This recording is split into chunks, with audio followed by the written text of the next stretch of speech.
love it. So interesting. Good evening, everyone, and welcome to the Ann Arbor Area Transportation Authority Board of Directors meeting. It is Thursday, April 18th, and we do have a quorum present. First on our agenda is to approve the agenda. Are there any changes or modifications that need to be made? And if not, would someone like to please make a motion to approve? Moved by Mr. Mike Alamang, seconded by Mr. Rich Chang. All those in favor, raise your hands. Thank you very much. That passed unanimously. We will now move on to public comment. Deb, is there anyone online for public comment? Yes, we have two. Okay, before we go, I'd like to remind our participants that we have a 3-minute allotted time, just as a general reminder. All right, the first one is Jim Mogensen, and you are unmuted. Yes, so Jim Mogensen. So this is just a comment about the meeting minutes from last month, which you're about to approve. And I just wanted to have one small change relating to my comments in 1.2 public comment. And it says, he also shared that the University of Michigan, and what I meant to, I think I said was that the Central Student Government Airbus Airport Service, and it may have impacts not to D2, A2, but to Michigan Flyer Services. And that, and I guess I'll leave it at that as opposed to trying to go back and find out precisely what I said. But what I meant to say is that the Michigan Flyer, even though the Michigan Flyer service is no longer TheRide, many people in the community probably still think it is. So even though it's not fair that the ATA would have to be involved, that would be a problem. So does that help? The main thing is to switch out D2, A2 services for Michigan Flyer, and that it's the University of Michigan Central Student Government Airbus Airport Service. Thank you. Mm-hmm. Thank you, Mr. Mogensen. Next is Robert Pawlowski, and you are unmuted. Thank you so much, Deborah. Good afternoon, good evening to members of the board, staff, and members of the public. My name is Robert Pawlowski. For those of you that do not know me, I'm a longtime transit activist, and I'm the vice chair for the Regional Transit Authority Citizens Advisory Committee. So I actually would like to speak on item number 3.2, the survey on resident values, the moral ownership linkage. And I'm looking here at the presentation, and one of the things that actually struck me here was in December of 2021, the support or opposition to the millage issue for the ride, the voter spectrum here was opposed 40%, in favor 27%, and on the fence 33%. I have a little bit of a concern there because in the city of Ann Arbor and the city of Ypsilanti, where most of the communities that serve, besides we had the opposition at the time from Ypsilanti township supervisor, excuse me. We had a fair amount of support here for the millage and all of the capital projects that were going to be included if this millage was voted yes, including our state representative, Jason Morgan. Now, I do not live in Ann Arbor. I do not live in Ypsilanti. For most of the board and staff that knows me, I'm from Southgate, but I do travel in Ann Arbor pretty frequently. And what really struck me is when I'm seeing this spectrum, it just doesn't add up to where we see the support levels, because when I did individual canvassing in my community for transportation in comparison to canvassing in Ypsilanti for transit at one point, you know, there's two different sides. I mean, Southgate is transit supportive, but I would say about a 50%. When you look at areas like Ypsilanti, where the majority of the base is Eastern Michigan University and residents that don't want to use a car, you're going to see more people that want to use transportation. So I'm not really asking for questions. I'm just more interested to see where you guys had those numbers. But happy to answer any questions, or if anyone has my email, please feel free to reach out. I'm just have a question there. But thank you so much for your time, and hope you enjoy the rest of your meeting. Thank you. Thank you, Mr. Pawlowski. Are there any other? Did anybody pop in? Nope, we have no other public commenters. That will close our official public comment. Thank you so much. Next, we have general announcements. Do we have any announcements? I do have another sad announcement about the LAC. Their retired chair, Cheryl Weber, passed away in March. And we don't have any details or no, but I just wanted to tell you that she served the AAATA for over 17 years and was a huge advocate and proponent and was well known and loved not only here in Ann Arbor, but especially your hometown of Ypsilanti. And I just wanted the board to be aware of that. Are there any other comments? Seeing none, we'll move on to the board consent agenda with the board meeting minutes and committee meeting summaries. With a request from public asking for their portion to be redone. Do we need to make an amendment to? Okay, so what I need first is a motion to accept the amended with the written language that would change from, instead of saying the University of Michigan, it will say the Central Student Government. And then where it says impacts to D2A2, it would reflect Michigan Flyer. And if the board is amenable to that, would someone like to make a motion to accept those minutes with the amended changes? Go ahead. I just want to make sure that was clear. My understanding of what if we basically change the words University of Michigan to University of Michigan Central Student Government, and then change the word D2A2 to TheRide, I think that would, the sentence still makes sense and more accurately reflects what Mr. Mogensen said. So I would ask that we amend the consent, that we would amend the minutes to make those two changes. University of Michigan to University of Michigan Central Student Government, and D2A2 to TheRide. Mr. Or Carpenter? is it Michigan Flyer? It is Michigan Michigan Flyer. Flyer. That's why Thank Mr. you. Mogensen said Michigan Flyer, so yeah. Yep. Cool. All right, so Jesse has made a motion with the changes, seconded by Mike. All in favor, please raise your hands. Thank you. That takes care of that portion. Now we have to look at the consent agenda as a whole. Would someone like to make a motion to approve the consent agenda as a whole? So moved, Rich. Rich Chang, seconded by Simi Bar. All those in favor, raise your hands. And that passed unanimously. Thank you so much. We're now going to move on to ownership linkage, and that brings on the Open Dialogue Task Force updates, and that's Mr. Rich Chang.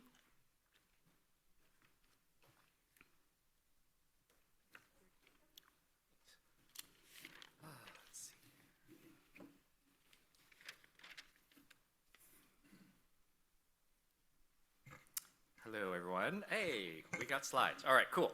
As you know, we have an Open Dialogues task force, and we have the great honor today of actually having Hugh Clark here to give us a presentation around the 2021 phone survey insights. But before we have him hop up here, we figured it'd be a good idea to give some background, just to, level set. There we go. Some of the information that we're going to present, and also to give some background to the general public too, since they may be watching or looking at this information. So as we know, we implemented policy governance in 2017, and there's 3 roles of the board that we are primarily responsible for. One is ownership linkage, the second is policy development, and the third is awareness of performance, or as we talk about, like monitoring reports, et cetera. The Open Dialogue Task Force, or the ODTF for short, we are focused on ownership linkage. But as we all know, all 3 of those play important roles and very cohesive with each other. Our particular model of governance, policy governance, relies on understanding of the values and policy and priorities of owners, and that is a key piece of what we're hoping to glean from this discussion, or at least kickstart the discussion that we'll have with Hugh. But there's 3 bullet points that we wanted to really emphasize. One is the board's role is to be the informed voice and agent of the ownership. The second is that we translate those values that we've actually heard from ownership and pass that on to management. And then the board also hears from management and passes those needs, requests, and updates to ownership. The second one is kind of where I see like the whole policy development, which is one of the things that we're trying to figure out. And I'll go into some background information to why we're doing this. But the two owners, as we know, they're legal owners and they're moral owners. And you all probably remember like that little sideways bow tie diagram that we had very early on when we talked about this, but it kind of shows like the board is really in the middle. And then we have the CEO, deputy CEOs, and staff as one kind of part of that bow tie, and the top part is the legal and moral owners. For the, all right, what am I doing here? See, Deb, I told you I was going to mess it up. Let's see here. Oops. Go up to current slide. Oh, slide. Okay. Oh, I think I pressed. Yeah. Hey, there we go. I know what I'm doing it. Sorry about that, folks. Thanks, Deb. So first, some background, legal owners. So the definition that we as the board have accepted for this is the municipal governments that signed our articles of incorporation. So those are the city of Ann Arbor, city of Ypsilanti, and Ypsilanti Township. And in reality, they have the power to hire and remove board members. We've actually just given an update. We have begun regular dialogue with some of those legal owners. For instance, the CEO, Matt Carpenter, was in front of City Council this past Monday for his every other month update to them, and he gave a whole bunch of different operational updates. We are hoping that eventually it will transition to a combination of operational plus board updates that we'll have with City Council, but we're marching our way toward that. And then we are actually trying to establish a cadence with the City Ypsilanti and Ypsilanti Township of getting in front of their mayor, City Council, and other staff that's over there. In regards to moral owners, so this one, the definition that we have is residents and workers of the member jurisdictions and government jurisdictions with whom we have service agreements. In reality, the reason why I say it's a bit blurry is because it kind of is. I know we've had some discussions within the board and also with staff with a lot of help from CEO Matt Carpenter about what we consider and who is actually moral owners. But some of the things that we just want to consider when we're looking and ingesting a lot of public feedback is to really kind of distinguish the sources of that input.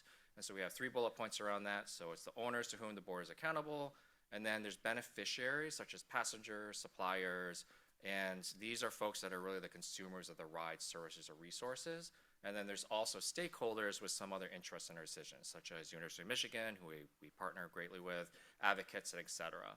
And the reason why I say it's a little blurry is because they all kind of, in my view, encompass moral owners, but in reality, we have to be really cognizant of where that data and the input's coming from. And one of the things that why it gets a little confusing at times too is that passengers can be within our jurisdiction. They can also be outside our jurisdiction because we actually have commuters that come in and they use our park and ride commuter lots. So why are we here today? The quote right there, I'm just going to read it because I think it just serves us very well as to what we're trying to do. A board should seek to understand the values and priorities of their owners in order to develop expectations and goals for the agency. In reality, it's what we call policies, and then they reflect the aspirations of those we serve. What we did is, in the ODTF, we kind of split this up into like 3 main questions that we're trying to answer. So the first one is, do we have a firm understanding of the priorities, values, and needs of our ownership? The second is, do we have ends and policies that need to be created or need to be modified to cover those priorities and values? And the third is, do we know why those who do not use the services are not using it? And then we just had some further breakdown of that of trying to figure out how we actually would ask ownership for those questions. And when I talk about the moral owners, there's also a little bit of just cognizance that we have to be careful of, where we're not stepping into the realm of what staff can actually do to inquire and get that information for us. So some of the questions that we glean from that is, or some examples are, is it more important that transit grow ridership or provide coverage? Who is transit for? And then what goals are most important? You know, is it riders, seniors, climate action? And some of this data actually is things that we'll glean from Hughes phone reports. So the 2021 phone survey background, the AAATA or the RIDE has utilized phone surveys in 2009, 2011, 2013, 2017, and the most recent 2021. And those were all led by Hugh's CGI research team. 2009 and 2011 were countywide. 2013 was Ann Arbor only. And then 2017 and 2021 were actually where they started to ask the most important issue, which is one of the slides or pieces of data that Hugh's going to share with us. So some background about Hugh.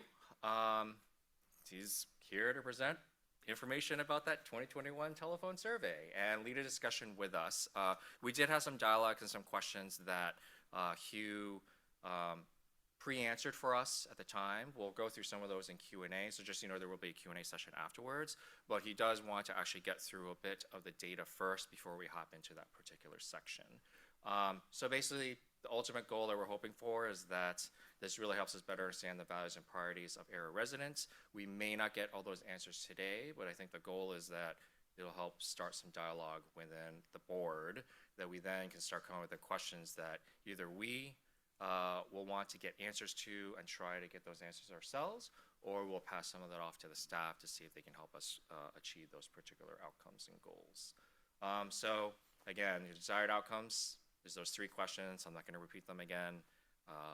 And welcome, Hugh. Do I need to? Okay, all right.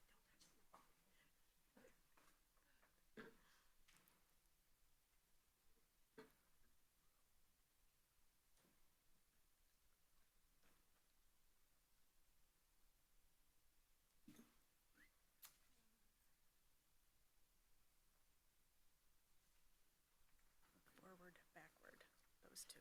Or do you want to use those 2? Okay, Either or. that looks pretty simple. Hi, everybody. I think I've met several of you in previous iterations of these kinds of studies, so we don't need too much introduction, I think. But thank you, Rich, for that kind introduction. A little background on the survey itself. It was a survey of 600 people. Random sample error in a survey like that is plus or minus 4%. It was done in November, December of 2021, well before the eventual millage. And we will look at that question the gentleman caller asked about the millage percentages. We'll get to that. So we want to answer, for purposes of the presentation tonight, what are the issues on the public mind? And we have a couple of questions that deal with that. What are the strengths and weaknesses of the AATA in the public mind? Third, what are the public's general priorities for the ride's services? And finally, why do people oppose or support an issue to expand the ride's services? Before we asked any questions that would reveal that this was a survey about the transit system, we asked out of the box, we asked, what do you consider the most important challenge facing the greater Ann Arbor community, including Ann Arbor, Ypsilanti City, and Ypsilanti Township? And here is your distribution of the responses. Affordable housing was way up at the top. I think that might be true in a number of cities, and Ann Arbor among them. I think our home base, Columbus, Ohio, you'd get a similar distribution, I bet. Certainly you would in Boston, New York, and so forth. That was perhaps a little surprising at the time, but in retrospect, not. Given the timing, COVID-19 was still an issue, and so that comes up second with 8% is not surprising. If we reran the survey today, obviously the distribution here would be quite different. I'm not sure COVID would even show up, maybe at the very lower end of the spectrum. But there are other things to point out here. Notice that a whole series of issues get either 2, 3%, or 1%. The economy, 1%. I imagine that would be much higher now. So these things are not permanent characteristics of public opinion, that's for sure. Cost of living would certainly be higher today than it was at that time. Taxes at 2%, hard to say where that would be. But in any case, this is the kind of question, and we just started asking this in this past survey, so we don't have change over time, but that would be something to do if and when you do another one of these kinds of surveys. So this was an open-ended question. We were just asking people in their own words to describe things, and then we were coding those, grouping them into sets that, made sense. But we also asked closed-ended questions, as illustrated here. We asked actually 5 questions, of which you see 3 right now. And these 3 are about policy, okay? How important is each of the following issues to you in deciding how to vote in your local community? Because remember, we're dealing with 3 communities here, so. Continuing local efforts to control COVID-19. Well, 42% said extremely important, another 32% very important. And you see local efforts to protect against climate change come in below that, but still pretty strong. 28%, extremely important, 32%. And the criterion here was considering how to vote in your local communities, not nationally, not nationwide, in your local community. Third, in terms of these policy items, was local transportation infrastructure. And I think the full wording had to do with the condition of local transportation infrastructure. Now, of course, that can be interpreted broadly to include transit and highways and streets and so forth. Now, those are the 3 policy positive kinds of questions. There were 2 that involved concerns about cost. First was the level of local taxes. How important was that? Well, it's interesting that both efforts to control COVID-19 at the local level and protecting against climate change both came in substantially higher than level of local taxes in terms of those that said they were extremely important issues in the voter's mind in terms of how they would vote locally. One of the things we've heard from time to time in people's concerns, and we'll see more about this later, is the cost of running public agencies. Too high, they waste money, and so forth. And that comes in last. Only 13% said that was extremely important to them. So it wasn't a great groundswell of people saying, gee, we're real worried about how they spend the money. But we will see some more about that issue in a little while. Turning now to issues of the priorities for the ride, we asked people to agree, what degrees of agreement. Agree strongly, agree, disagree, disagree strongly. Here we've got 3 statements, 3 positive statements. First, it's important to maintain public transit service for senior citizens and people with disabilities. When we've done these kinds of surveys in other communities, this one always jumps to the top of the list. And that's certainly true when there's a millage campaign on a ballot. Secondly, it's worth a tax increase for transportation for those with no vehicle to have more opportunities for employment. 39%, strong agreement. Maintaining and improving public transportation system is important to attracting new businesses and jobs to Ann Arbor and the Ann Arbor Ypsilanti area. 33% plus 47% agreement. So all of these things get substantial majorities agreeing at least, and substantial percentages agreeing strongly with them. And we have some negative statements. Question 25 in the survey was, the ride needs to do more to control its operating costs. Well, 15% plus 44%, so,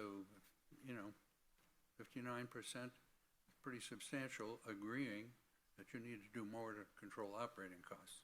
But again, going back to the previous slide, this was not a burning issue in terms of how people vote locally. They didn't express a great deal of concern about the costs of operating local entities. It's probably a very easy thing to agree that the RIDE needs to control its operating costs better. But do they vote on it? Probably not. One question we always ask to measure tax weariness and, basic tax opposition is this, question 18. The time has come to vote against all tax increases. We have seen that consistently being somewhere around 20%, 25, even 30% in surveys of various locations. Here, it was not extreme, 13% agreeing strongly, and 18% agreeing. The vast bulk are either disagreeing or just kind of in the middle on it.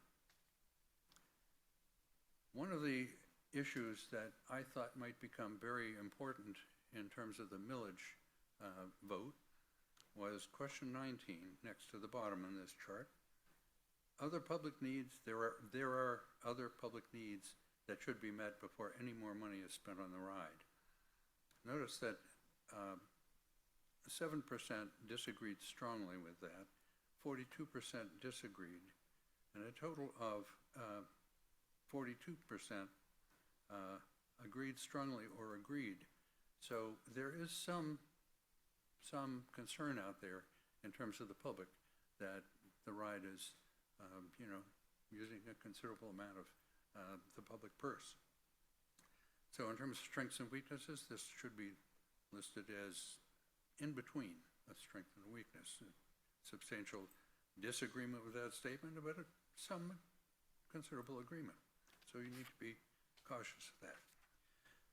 Then finally, for any individual, using the RIDE has so little effect on to limit climate change, it would not be worthwhile. People are kind of ambivalent about that, with 40% in the middle. Turning to something a little different, a different way to ask about these kinds of priorities, we put in a forced choice set of 4 questions.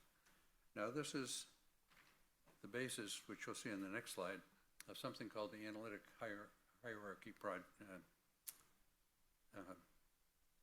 process, or AHP. The idea here is you force a choice on people between 2 alternatives, and there are a total of 6 combinations of these alternatives. So, for example, the first one is, and by the way, we introduced this set of questions by saying every public agency has limited funding, and therefore they have to make tough choices. If it were up to you to make the decision, would you do more to provide transportation for people with low income or no job, or do more to provide transportation that works against climate change? You can see what they chose here. They chose the empathetic and equity-oriented choice, choice A, the do more to provide transportation for people with low income or no job, over the longer term, less tangible issue of climate change. You can go through each of these and see how each compares to each other item. You'll notice that these are arrayed in a declining order of the percentage in the blue bar, which is the A alternative here. One of the things that jumps out here is there are two what I call empathy situations here. People with low income or no job, are they worth supporting? And the other one is people with, people who are elderly or who have disabilities. Okay, two real empathetic, heart-tugging kinds of things. When you it will be the fourth set of bars down. When you put those against each other, do more to provide transportation for people who are elderly or who have disabilities versus provide transportation for people with low income or no job, they're just about split, 47 to 53. Pretty even. Not totally even, but pretty even. Interestingly, the low income or no job edges out the elderly and people with disabilities. I found that kind of fascinating. But one of the things that loses here, and I think there are a couple of reasons for it, is climate change. And it loses each time against an empathetic response. One of these empathetic responses is immediate. You know, I want to help people. I want to help people. We've got to spend money on these kinds of things. I want to help people. Climate change, well, not only is it's probably not very controversial in Ann Arbor, but nationally it is still. Not sure why when tornadoes were hitting Columbus yesterday. It would be, but it is.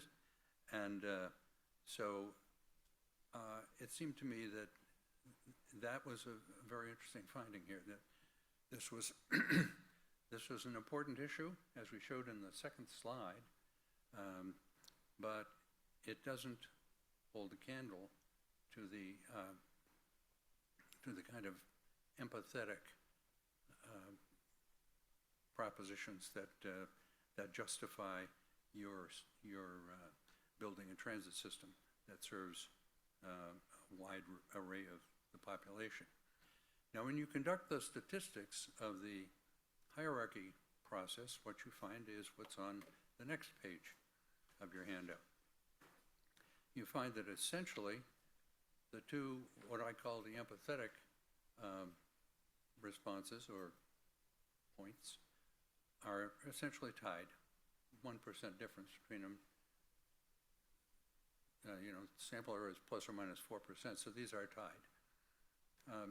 And they are both considerably ahead of do more to support the local economy by expanding service to new areas with jobs.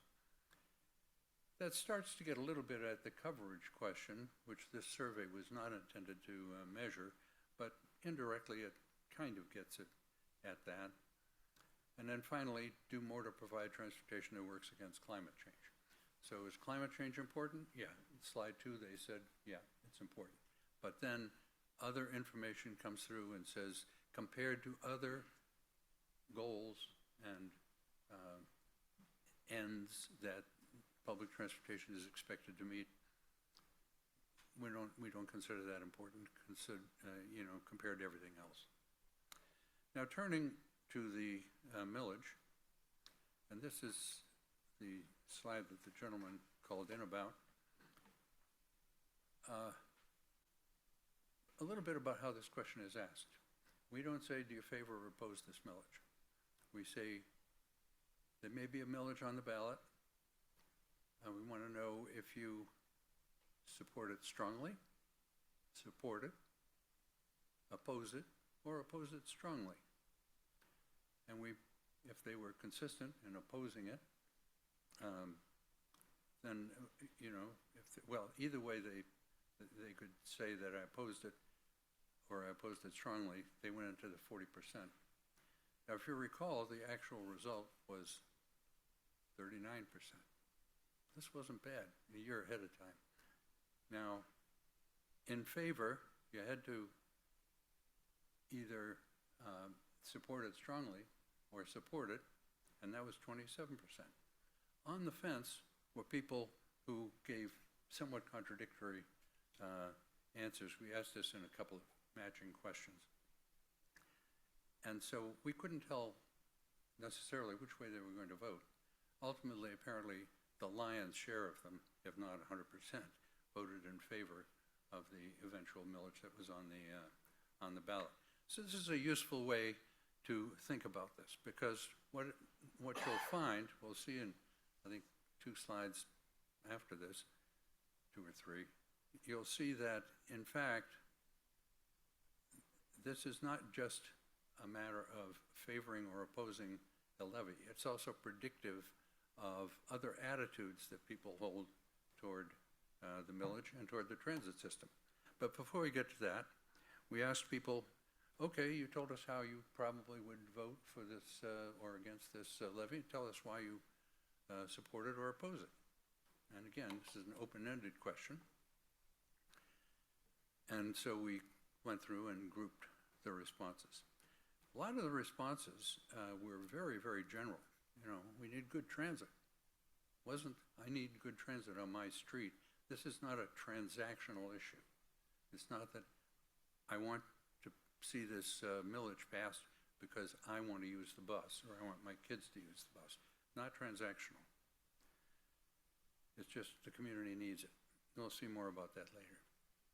The dominant opposition is the taxes are too high.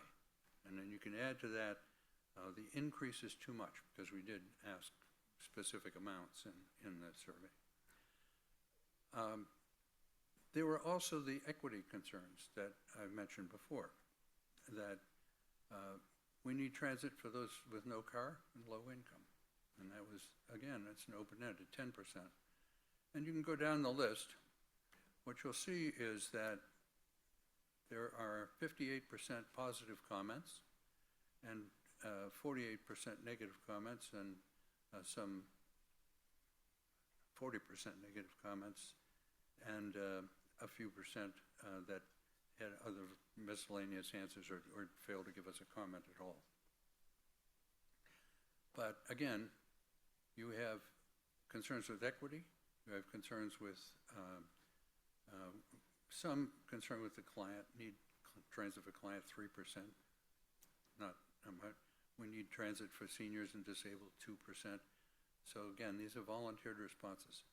The dominant message that comes out of this is that if you're opposed to it, you're opposed to the taxes it involves. If you're supportive of it, you just like the idea of transit in general. It's good for the community,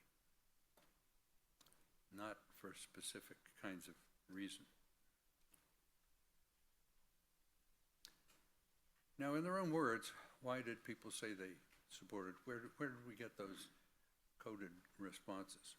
Well, we don't have time to go through all of these, but I included this in the presentation and in your packet because I think it's useful to just see how people answered these questions in their own words. And some of the general responses that I've been talking about are right up at the top there. It's good to expand service. Services can be improved. We just need it. You know, we need transportation help badly. Then a few give you much more specific things. We need to have stops on Holmes Road to give access to transportation to an aging population. Okay, but then you get back to the generalization. I think it will be beneficial for the people. And the next person says public equity. So again, you get to the concerns of equity, a little bit of concern about aging, but a lot of it has to do with just a general principle of I like it and I'm not going to oppose it.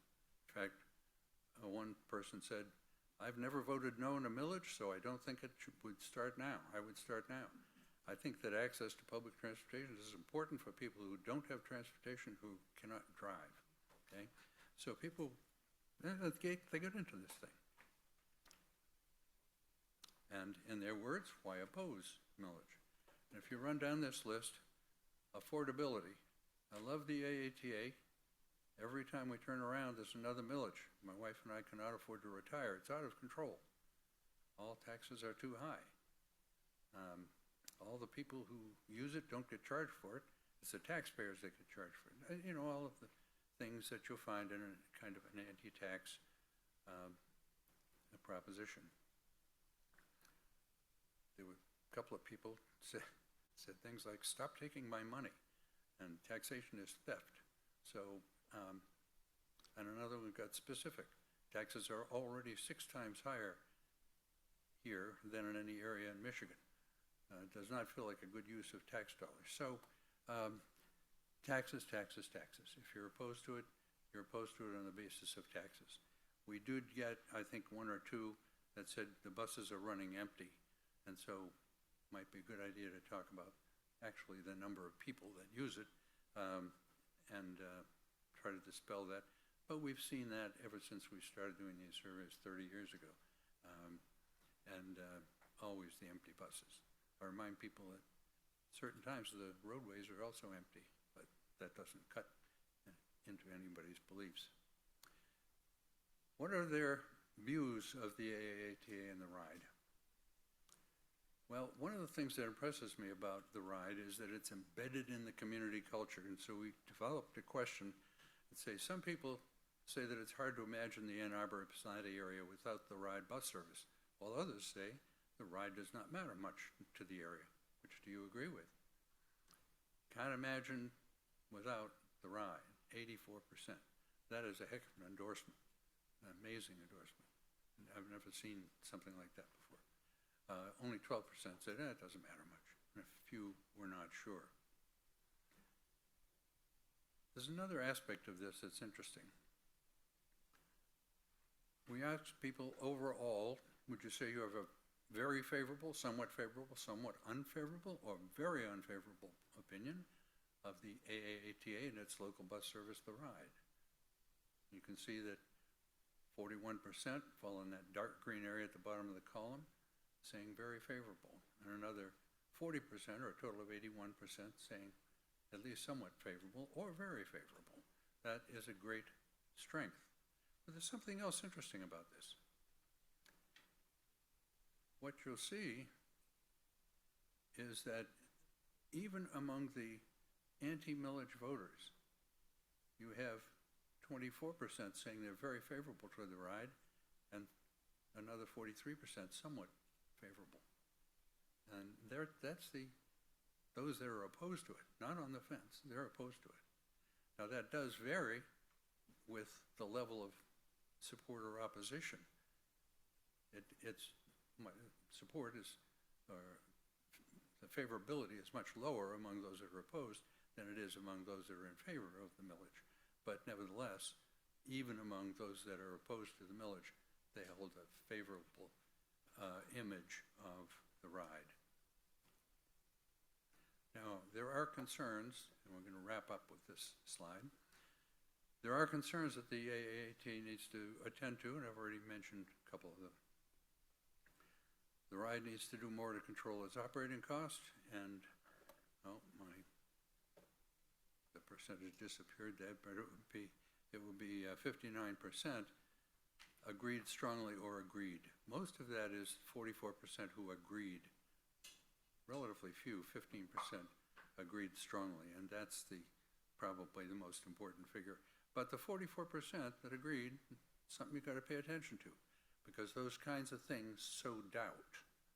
And doubt is the thing that hurts millages, not opposition. Doubt kills the millage, not opposition. So you need to combat that. And then there are other public needs that should be met before any money is spent on the RIDE. Total of 42% agreed strongly or agreed with that. Again, not a disastrous response, but something to pay attention to. And with that, we'll turn to Q&A. Thanks a lot, Hugh. Totally appreciate it. Sure. Before we jump into Q&A, I did want to just maybe provide a little bit more information and just kind of summarize a bit of what at least I heard. One thing I forgot to mention is that the survey that was run in 2021 was actually only given in the end to folks that were likely going to vote. So if I think there was a question that said, like, are you likely to vote or not? And if they didn't, then... It actually, I think what we did was look at the voter list and see whether they had voted in, yeah, that's the way we did it, whether they had voted in various elections, including off-year elections. Yeah. And so the people that are probably going to turn out to vote, and so their answers in a survey that's oriented toward a millage would be worth your investing in. Yeah. Okay, so that's just a piece of data for us to consider, because then there is a voice of folks that maybe don't vote, but they could be constituents or riders that were not getting their voice. The 6 tough choices slide, I thought that was super, super interesting, right, where it talks about empathy versus social issues. So I know we have some policies or some various statements that we have around social issues. That's just a piece to consider. The third is that around marketing, right? So there's that misconceptions and doubts that I think is important for us to just try and figure out, like, how do we get knowledge out there, especially around ridership, operating costs.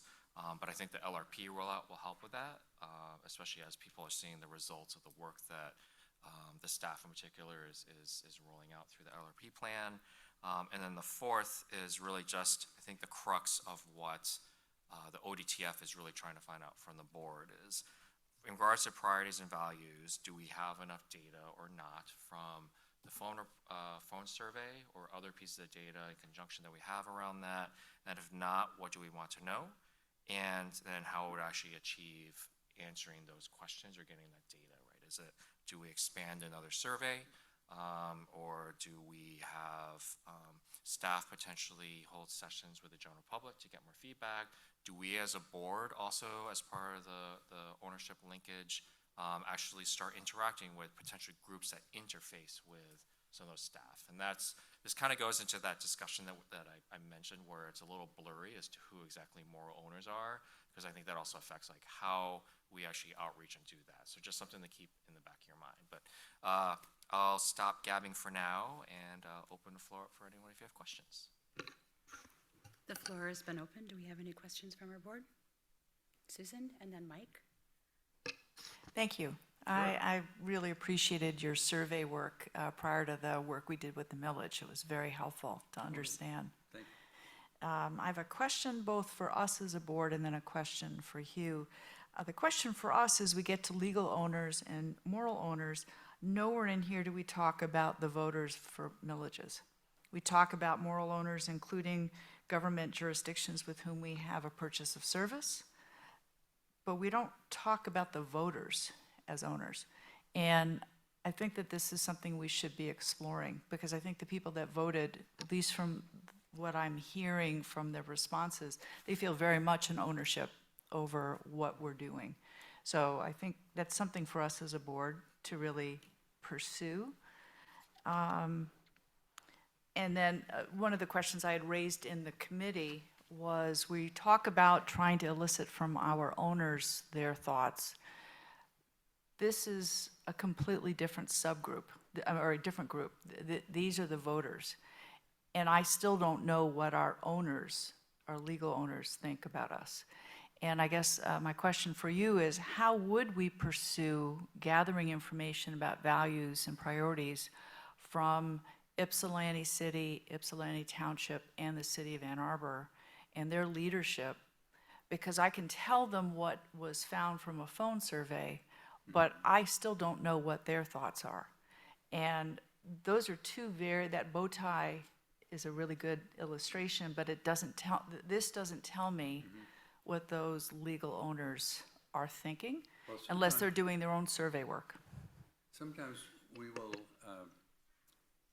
do what we call stakeholder interviews, but it's the same thing. In other words, we talk to community leadership, and they may be really community influentials, and there may be public officials who are the hardest to get good information from, but they also may be interest group or ethnic group leaders and so forth.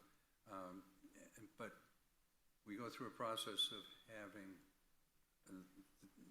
your board or a committee of the board or something, try to identify community leadership that in a hypothetical situation where you're facing a crisis, who are you going to call for support? Who are you going to talk to? And then we go talk to them.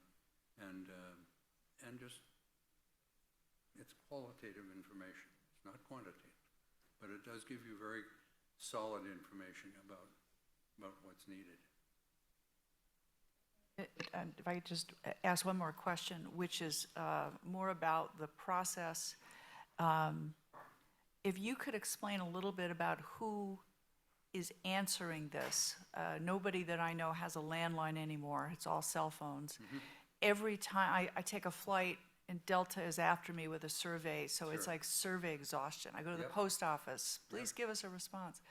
How comfortable are you with this process of eliciting information in 2024 with phone surveys, given the big changes that are happening with both survey exhaustion and nobody having landlines anymore, that you're getting enough that you feel that comfortable that this is illustrative of our community? That's of course a topic of great conversation in the American Public Opinion Association, and I must say that when you see a result like we called a year ahead of a millage election, we said 40% are opposed to this. Well, we were off by 1% in the eventual election. Suggests something about the accuracy of things in spite of low response rates. The expense of conducting these surveys is getting people on the phone. It's not the length of the questionnaire, although that's important because people break off if it's too long. But it may take 100 or 200 telephone calls, and they must be manually dialed by federal rules to call a cell phone. Now, you can shortcut that to some extent by sending a text message to anything that's identified as a cell phone in your sample. And a good many people will go online and complete it, and that helps. But the labor that goes into, in fact, getting people online is interesting. Here's what the public opinion folks, including myself, cannot answer. Some surveys get as little as a 1% response from their original survey. Now, the original survey samples are based on telephone numbers, this is true for the most part, not always. There are other methodologies too. But for the most part, it's based on telephone numbers which are generated by big telephone survey sample. We use a thing called Marketing Systems Group, and they have huge databases of phones. We random sampled those in the first place so that the group of numbers that we find are, in fact, randomly selected. The rule of thumb for random sampling is everyone has to have an equal opportunity. Everyone within your sample frame, in our case, likely voters in this area, this geographic area, everyone has to have an equal chance of falling into the sample. Well, it turns out that even with a low response rate, you end up with considerable randomness in the sample. And we compare to voter list, for example, we can compare the ages of our sample to the ages listed in the voter lists. There's various things we can compare, and we find it really accurate. Now, the thing that we can't answer is exactly how does this work? There seems to be some kind of magic. But we know that consistently, we're still predicting elections. And that's just one test. But it's also used in market research commercially. You know, we used to do all of the work for years ago when we were also into doing commercial work. We did all the work for Wendy's, because Wendy's is a Columbus company. And in fact, we got them to put salads in, told them that would improve their bottom line, and it did. They could track our survey predictions with their sales. We knew it was going well, and of course that was years ago, and mobile phones weren't what they are now, and so your point is very well taken. They didn't have caller ID then. A lot of people had landlines, and by the way, still, when we double check the numbers, we find that almost 20% of most responses we get are on landlines. People apparently have a landline because it's required by their security system, or one reason or another, they have a home office with a landline, and so we still do find that. But you're absolutely right, the lion's share are mobile phones. Somehow the survey process is still working. Now it's increasingly being supplanted by randomly selected panels, but those are, some of them are worldwide, most of them are national.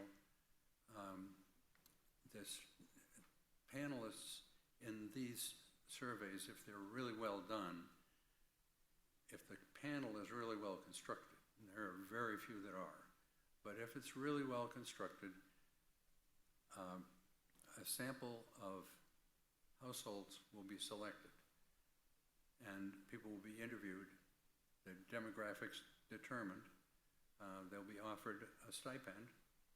This will all be handled by mail, so it goes back and forth, they'll know they're going to be paid.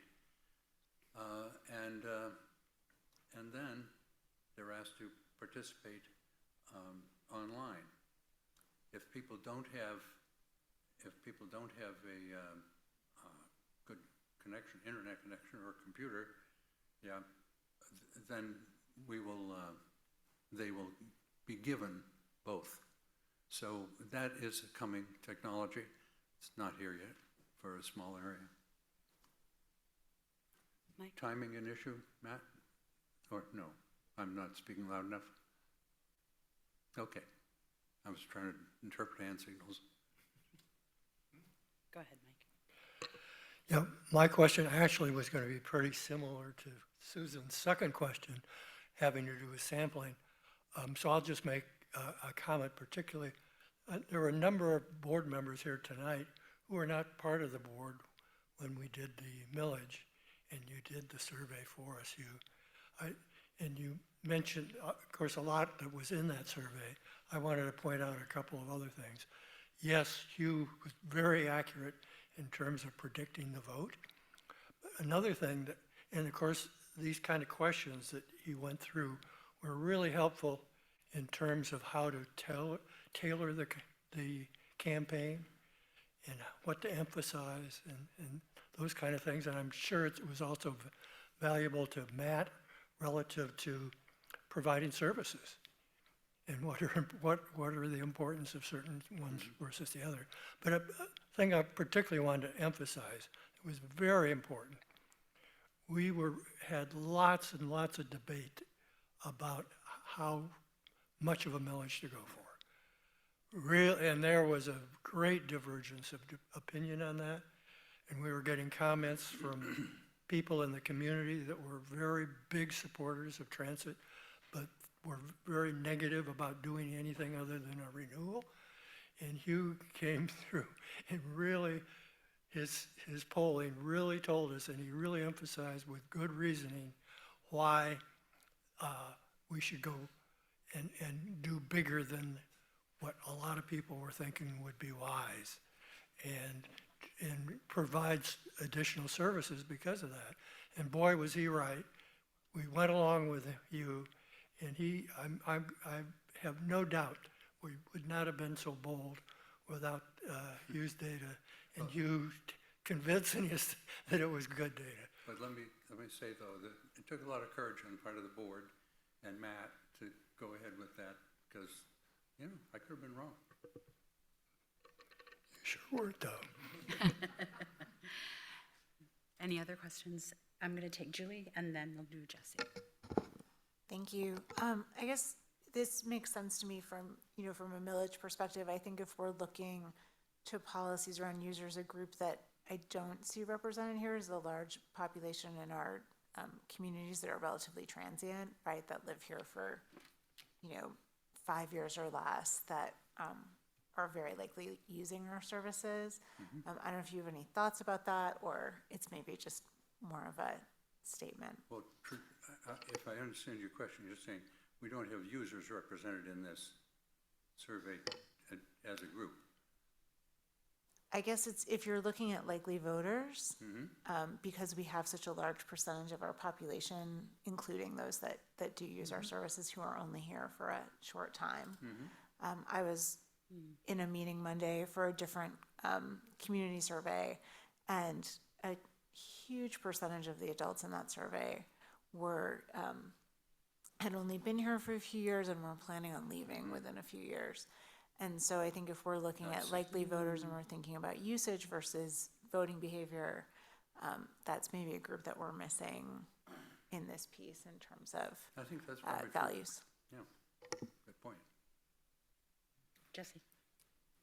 Of course, my question was actually on a similar vein. Was so you talk about having a representative sample of voters. Do you feel like voters are themselves a representative sample of the population at large? Do you have any way to even like Yeah. to be able to determine that? Sure, because a couple of reasons. First, Michigan is a kind of by default, you're registered. You know, you go get a driver's license, you get registered, right? You kind of have to opt out, as I understand it. Most of the pollsters that do work in Michigan say that that's true. I believe that is true.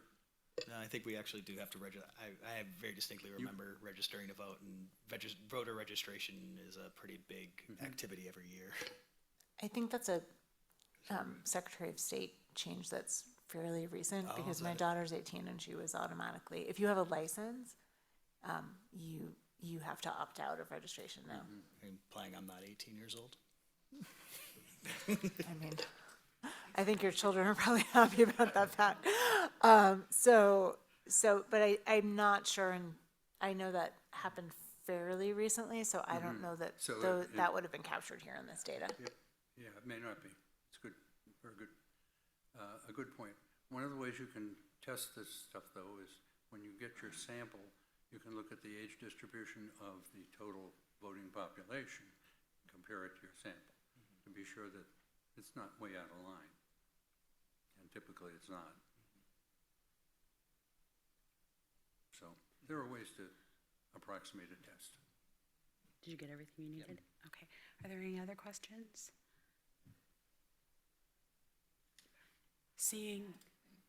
Oh, Matt, I'm sorry.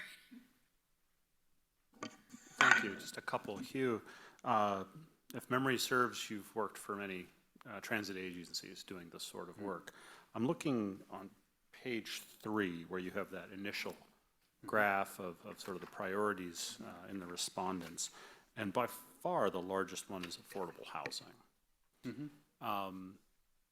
Have you ever encountered, and I know this is a little tangential and off topic, have you ever encountered in your travels transit agencies that take some sort of explicit step with respect to housing? Well, I mean, there's a lot of transit-oriented development talked about in the largest systems.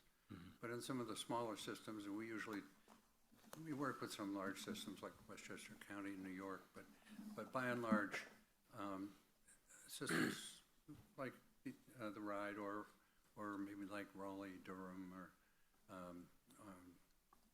Foothill Transit and outside of Los Angeles, and they're moderate-sized systems. They don't have the clout to do transit-oriented development and to drive development. So that would be the only example I can easily come up with. But certainly, in a commuting situation, I'll give you an example of this from Scioto Township in a minute. But in a commuting situation, you've got to understand that the total cost of housing is not just the mortgage, it's housing plus transportation. And that's something that needs to be emphasized. And in the Scioto Township case, a few years back, we were asked by one of the people at TheRide, no longer there, to do this survey at the request of the township trustees there. I don't know if that route still runs, does it? A little route out to some. Anyway, we interviewed a number of people, including business people. And even then, and this must have been 5 years ago, 6 years ago, I don't know. Even then, people were saying, I can't get employees out here. I think there was I don't know, it was a Menards or an Albertsons or something like, and the guy was begging me as if I had any authority in it. You gotta get that service out here, you gotta. And I'm thinking, okay, buddy, your taxes are gonna go up by 1% or something like that. I don't know what it was. But it didn't matter to him. He needed the employees, and he couldn't get them out there because many of them were students, didn't have cars, or many of them were low-income earners, and they didn't have cars, but he needed them all. And there was a restaurateur we talked to out there too.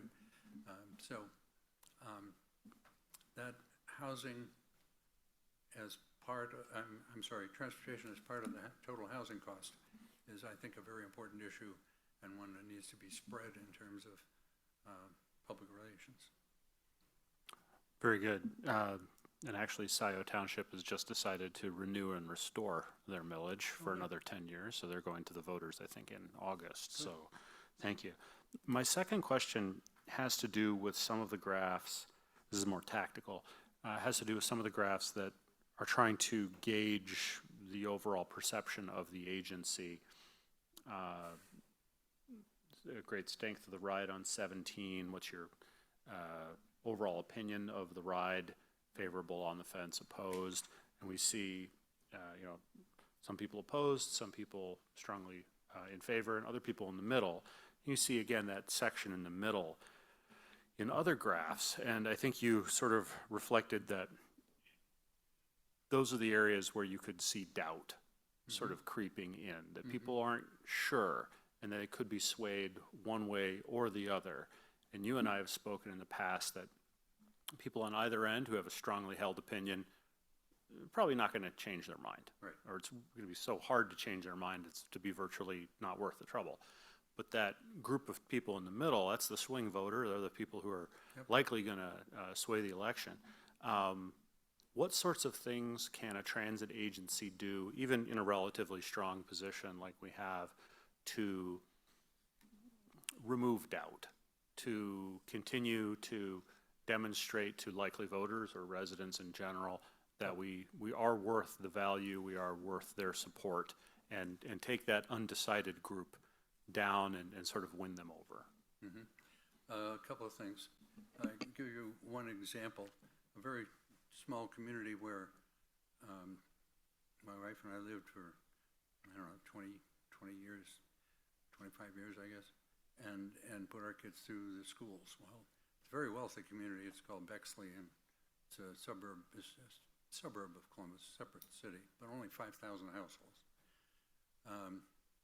Some of the richest people in the country live there, me not included, but there are others. And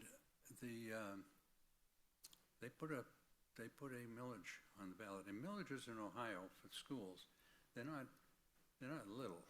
I remember when the lesser millage was being debated here, people thought, 0.7% of a mill is too high and it'll never pass. I thought that's nonsense, but they didn't listen to me, so it did, went on and passed. And it was not adequate. Well, the situation in this little town of Bexley, they lost their levy. They lost the levy. The first one ever had been defeated in, I don't know how many years, 60 years, something like that. And they were just astounded. So the superintendent called me up and said, what are we going to do? And I said, well, first thing we're going to do is talk to what you would call the legal owners, and then perhaps the moral owners. I get mixed up with this terminology. But I said, convene a meeting and bring your armor, because you're going to get an earful. But convene a meeting and have all these people come and pepper you with questions. Well, what happened was that a couple of disgruntled property owners that were paying very high property taxes, as one does in Bexley, decided to paper the whole district, all the cars parked in driveways or wherever, and they would do mailings on their own hook, their own expense. And they would say, we think there's so much waste in this school system. Well, the superintendent makes all this money and the kids aren't learning anything, and blah, blah, blah, blah, blah, blah, blah. And the superintendent and others thought this was having no effect. How could it? We're one of the two best school systems in the state of Ohio. They put these community leaders together, and boy, did they get an earful. Well, is it true that you're making all this money? Is it true that there's so much waste? Aren't the scores going down, not up? They had to put out the fire in the leadership because the doubt had spread into the leadership. And then we had to work on the public. And that couldn't be the school system saying that. It had to be external validation, the most powerful thing in any kind of millage. It has to be somebody externally saying, you know what, these people are doing a good job. And here's why they're doing a good job, because the ridership is going up, because those buses aren't empty. You might see some that are empty once in a while, but that's off-peak, blah, blah, blah. And they're getting people to jobs, and they're getting low-income people to jobs. So that's how you start to fight it. You make sure that your top ownership or community leadership is on board with you and understands what you're doing, so that if somebody says to them, you know, I just think that TheRide, you know, there's all these empty buses and they're talking about building a new this or a new that, and it's just, and they got all this money from this levy. They know how to answer that question. They've got to be able to answer that question if one of their subordinates comes to them and says that, you know. So, yeah, there are things you could do.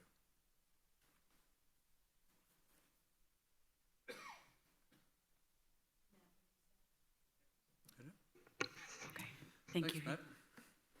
Were there any other further questions? Seeing none, thank you so much, Mr. Clark. Thank you. We appreciate My your pleasure. time. Thanks, Hugh.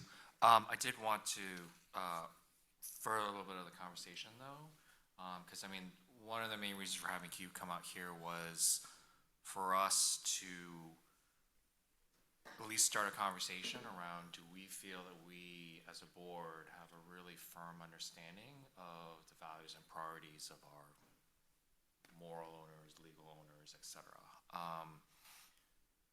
I think maybe to help kickstart some of the conversation, it's not something we have to do today. The ODTF is going to reconvene and further these discussions, but something at least to start mulling over, and feel free to send me or Kathleen any of your thoughts or comments after this. But some of the stuff that I heard that I thought was really valuable from the data is low income, no jobs.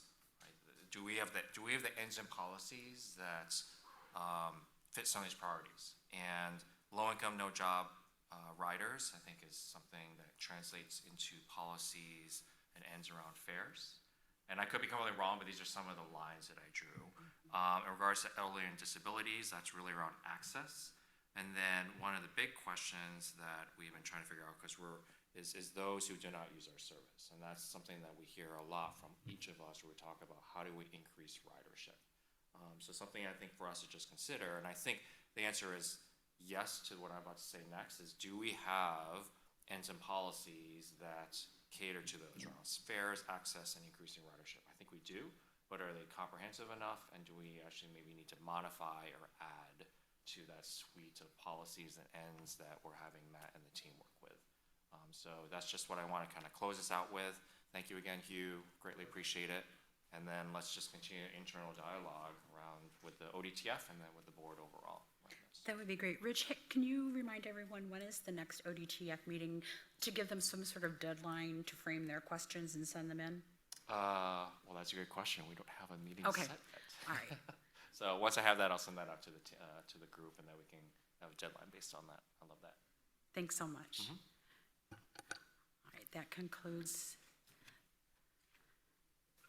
We're now going to move on to monitoring, which is 4.1, communication and support to the board, policy 2.9. That is Mr. Carpenter.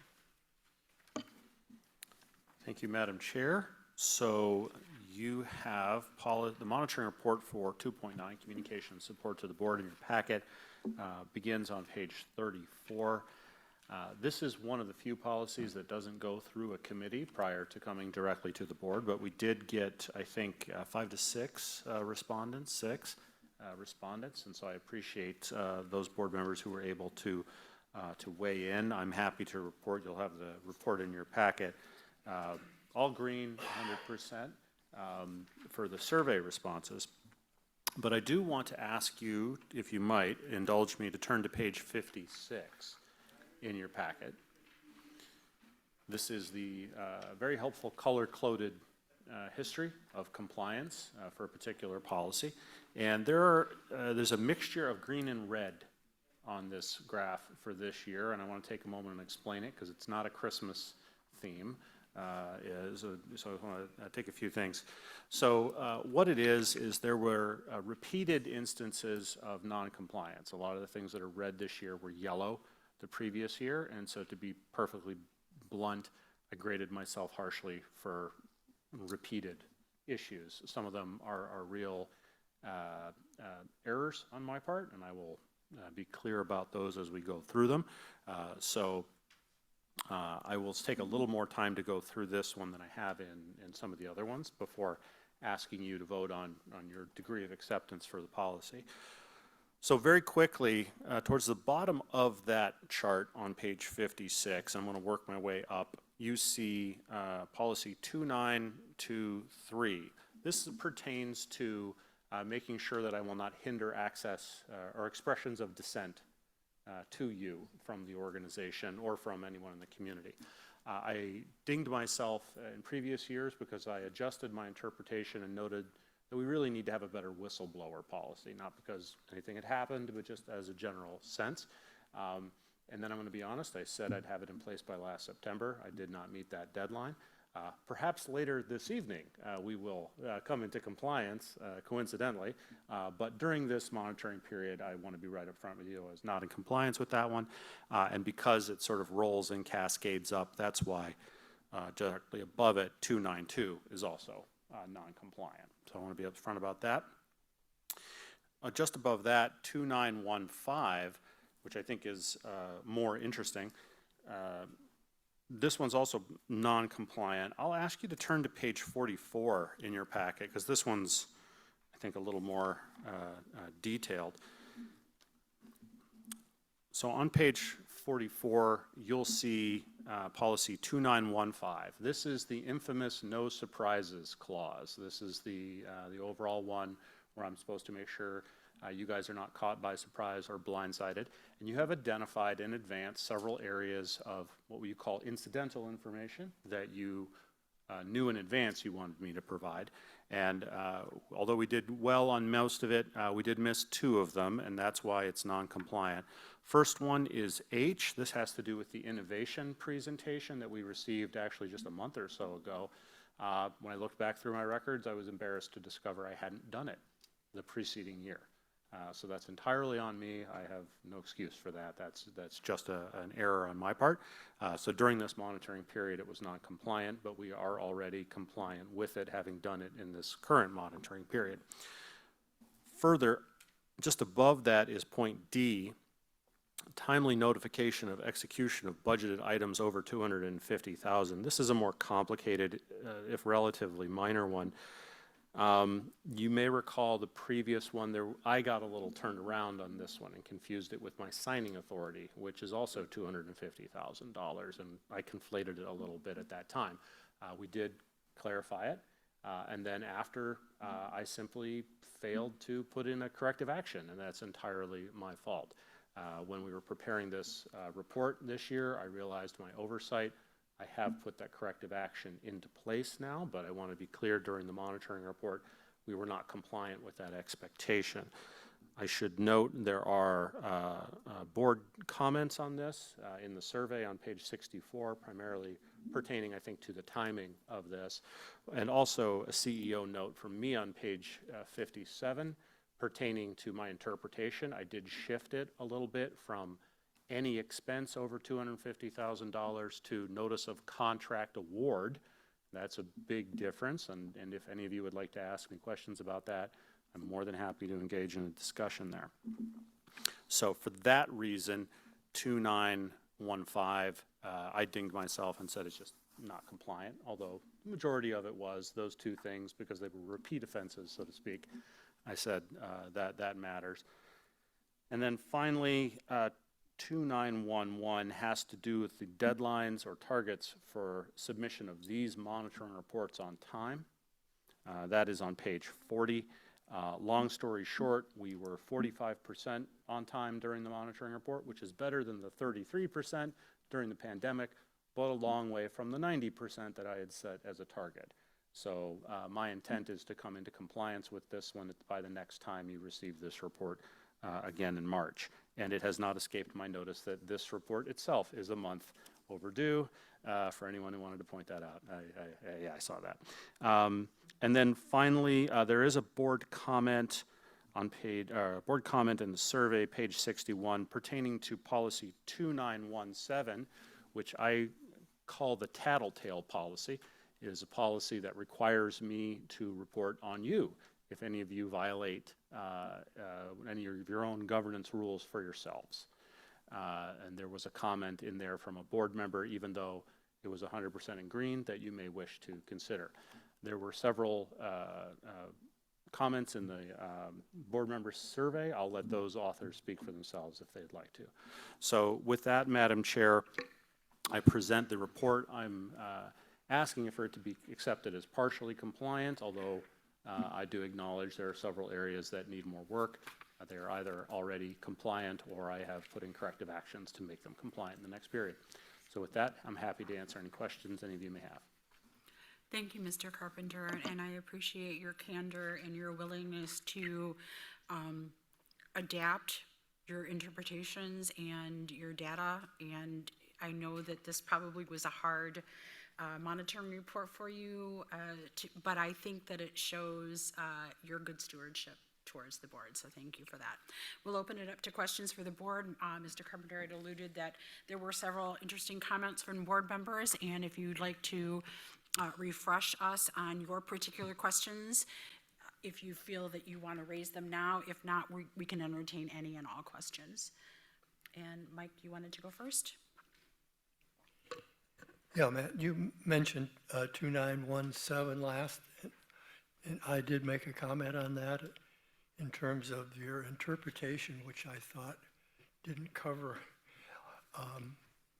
everything correctly, but you certainly went along with the policy, but I thought your interpretation was lacking, and that had to do, and I presume you understood that. It just seemed to be missing a point that your interpretation actually says you're compliant if you've given notice to the board, but it doesn't say you're also compliant if you didn't give notice because there was no notice to be given. That was my point, if you hadn't understood it. And maybe I'm misinterpreting something myself, and if so, I'd like to hear that. Thank you, Mike.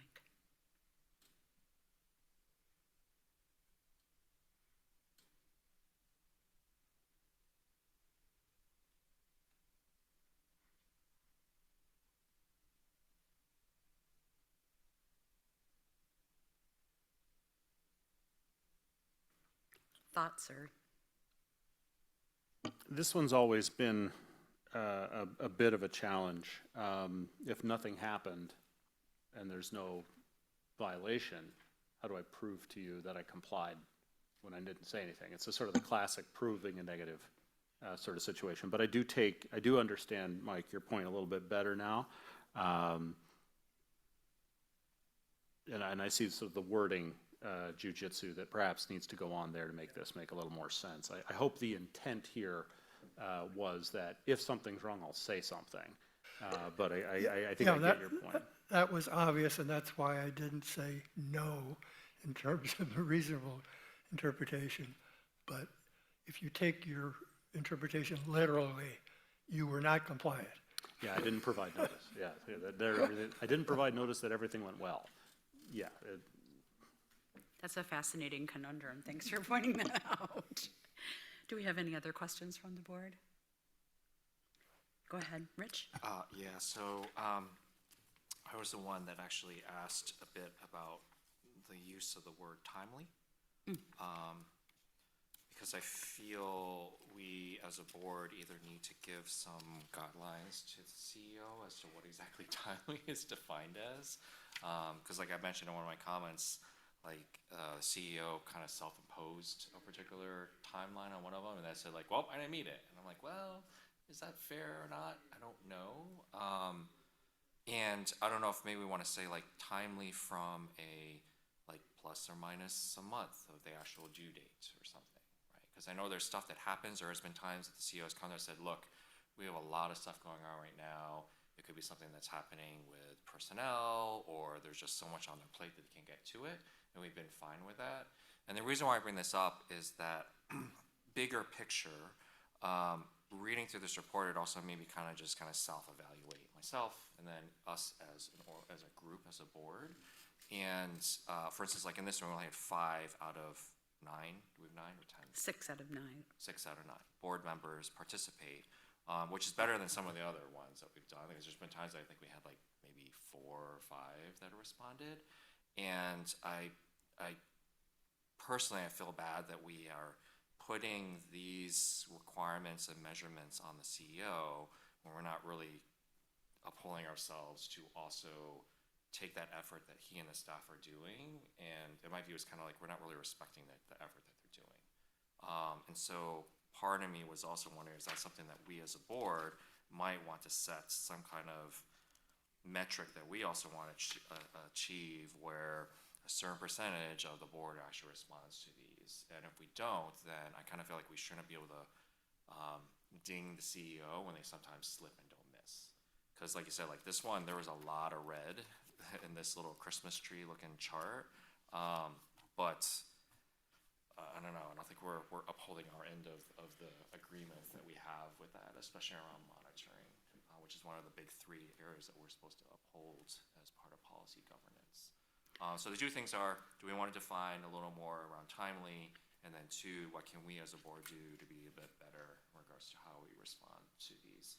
So I think if we look at the response times, which I'm really glad that it actually shows like how many minutes, what I've been noticing is a lot of times it's like between 15 to 30 minutes. And I know we all have a lot of stuff on our plates, but hopefully we can slot out the time, whether it's 15 to 30 minutes to kind of get these done. I haven't seen too many that have gone like 45 to an hour in this case. So I think it's doable and achievable, but we just kind of have to agree that we're going to do a little better on that.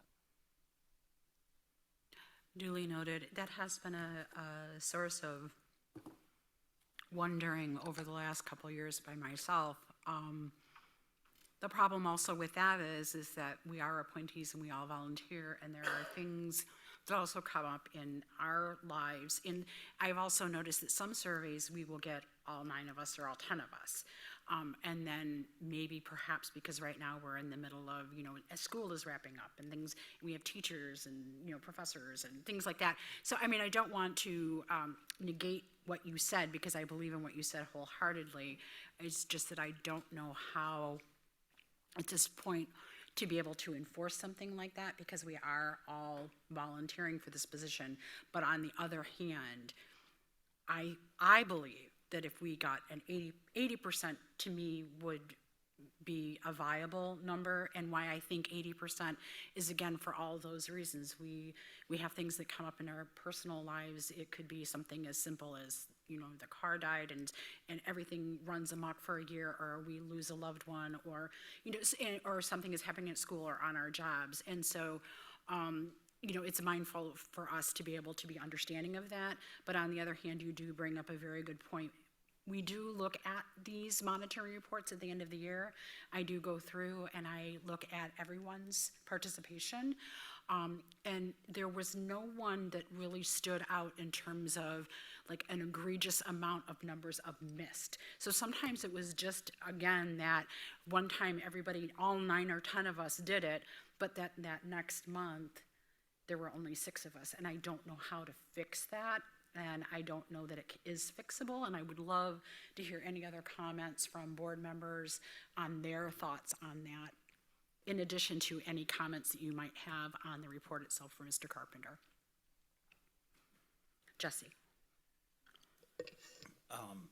To the other part of what you're saying in terms of laying out expectations for the CEO, I actually think, as well intentioned as that is, that's actually not, that would be prescribing a means, which we're not we're not supposed to, part of this is, the CEO's job is to interpret this policy, and he, if he chose to interpret it more strictly than, than we need, we can reflect that, we can say that to him, but it's not our job to tell him what metric to use, because, just because this, in this particular case, it would have been well-intentioned.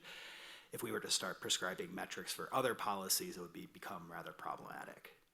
So I think maybe the CEO should, take your comments in the spirit in which they were given, but I don't think we should be getting into laying out what the expectations are when it comes to interpretation of policy. So that's super interesting because, I mean, in my view, like us setting a due date is kind of prescribing something to them too, right? Because in reality, I guess we could just say like, we have this mileage report, we need to have it in some time, by some date that the CEO then could decide, well, I'll get it to you on this particular date. Because we actually give him some pretty firm dates on how he wants to deliver. And that's why I was like, well, I feel like we're giving him dates, and maybe that is what it is like he just has to achieve all those and either makes a date or not. I don't know. I don't know, I think we might be making this really complicated. To me, it's more of a schedule. We've set out a schedule. We sent out, and when we say it's due in April, we don't say it's due on April 15th or it's due by blah, blah, blah, blah. I think for me, by saying timely versus, wait, do we say timely or do we say due date? I think the benefit of saying timely is that gives the leniency and the latitude of when something happens, and maybe something may happen with personnel, and we don't get a monitoring report during the month that it was requested and it came a month later, it's still timely. But if we say it's a due date and then, it's April and then something happens, which we all are very understanding of, then we're putting maybe a mark against that maybe doesn't need to happen. So, but this is a really good discussion. It's food for thought. Yes, Jesse. Yeah, I think like maybe we need to, it would be worth addressing the policy phrasing to help us as board members to like maybe clarify, like, so while allowing for that flexibility, because I think I'm of the same opinion as Kathleen, but I do see where you're coming from. But maybe something that just popped into my head was like, including a timely, or like, so as it doesn't disrupt the work of the board. So I think, I would not want to, I don't think it's worth chastising staff for submitting a report late for the sake of being late. And so, again, wouldn't really want to get into due dates, but maybe we do need to clarify maybe we need to clarify the expectation. And we're getting kind of a little bit off topic. We're sort of taking a backwards approach to looking at the policy and our wording and our work. I think right now we need to address the monitoring report itself and what the monitoring report said for the last year, and then we can have additional discussion once we talk about the report itself and ask Mr. Carpenter any questions that we might have. But this discussion is really helpful, but it is more regarding the policy and what does the board want to do moving forward versus addressing what has been reported to us over the last year and what we had already said. So, does that seem fair? Okay. Were there any other questions for Mike?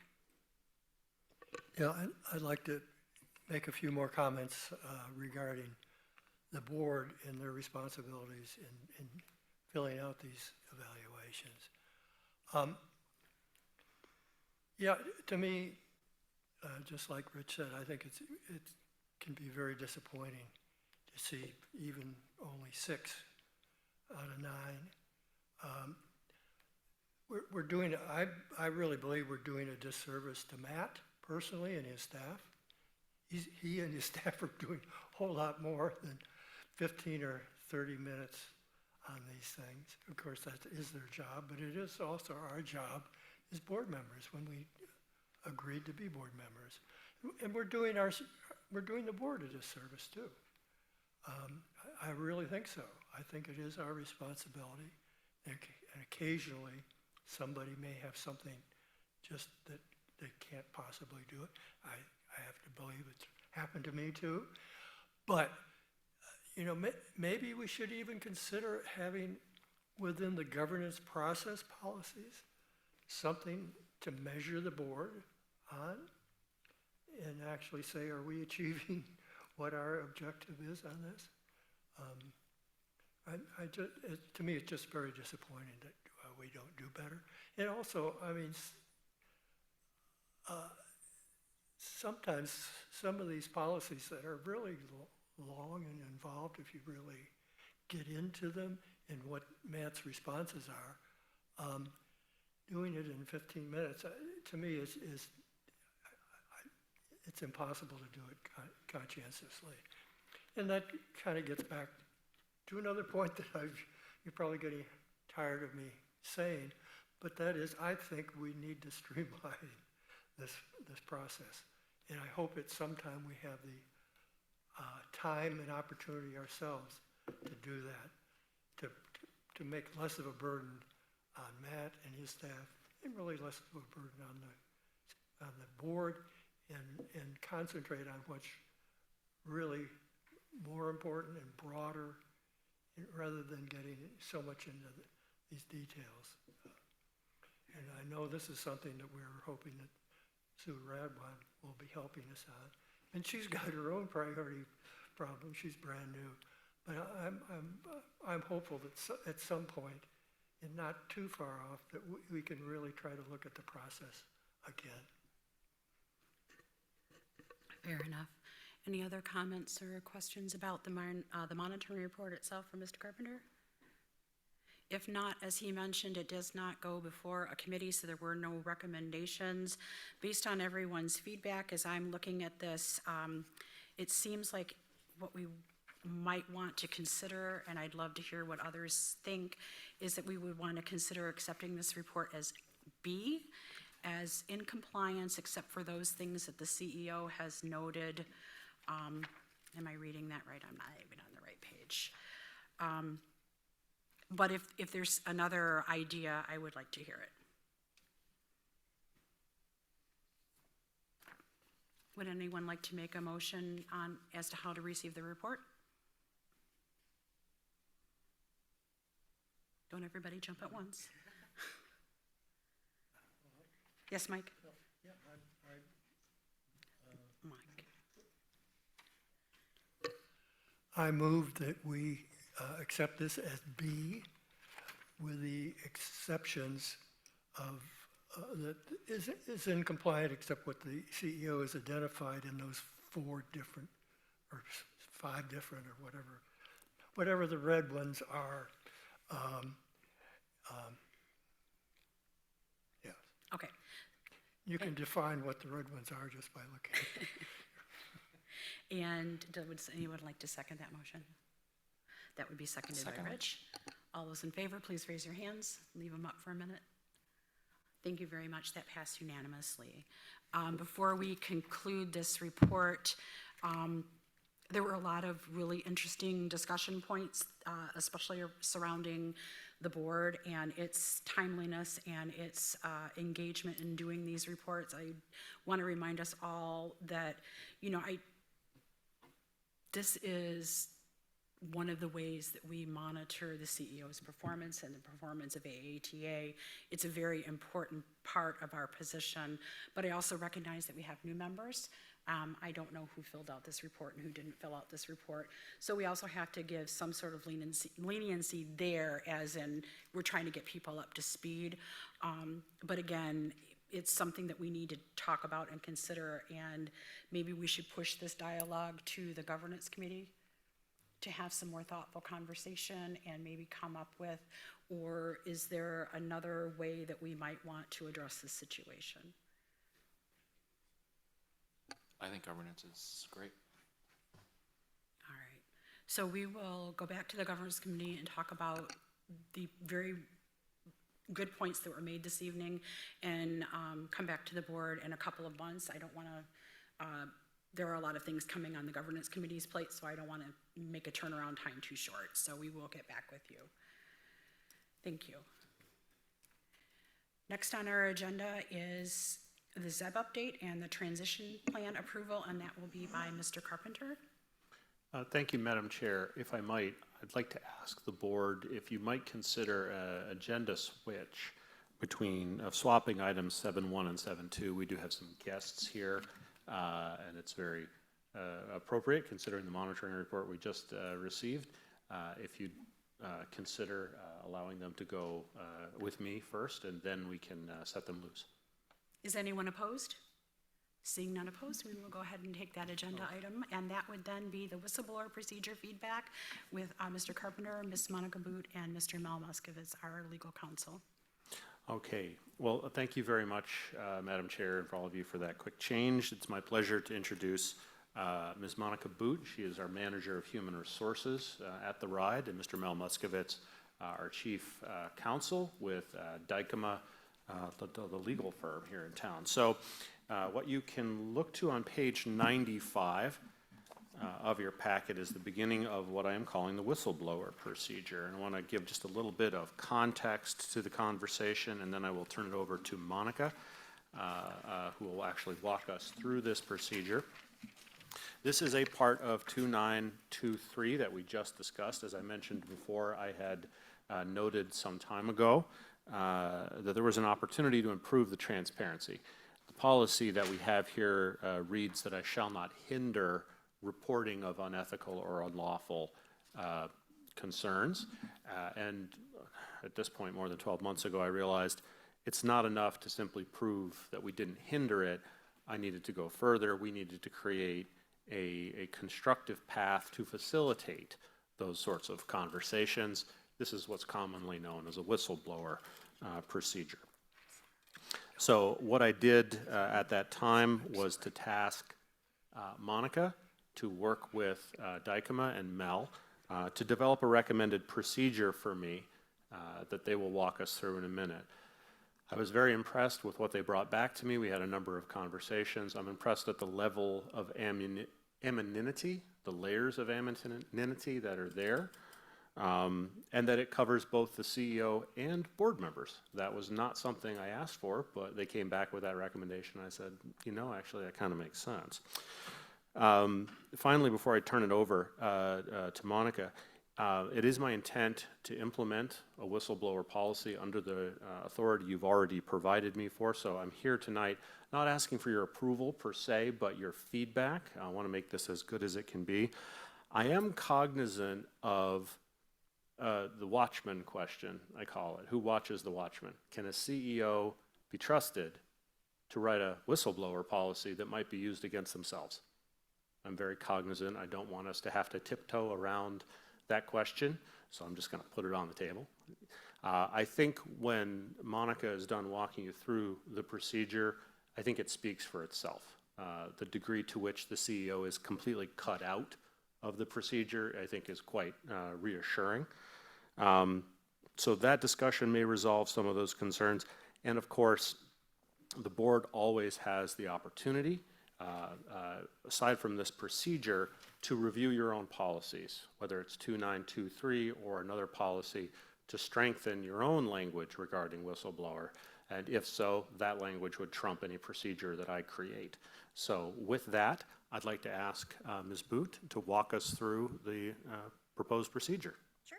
I would like to thank you for moving us up in the agenda. My prior employment opportunity before TheRide, it was usually 11 o'clock by the time HR was able to get up. So thank you. I'm sure Mel appreciates it as well.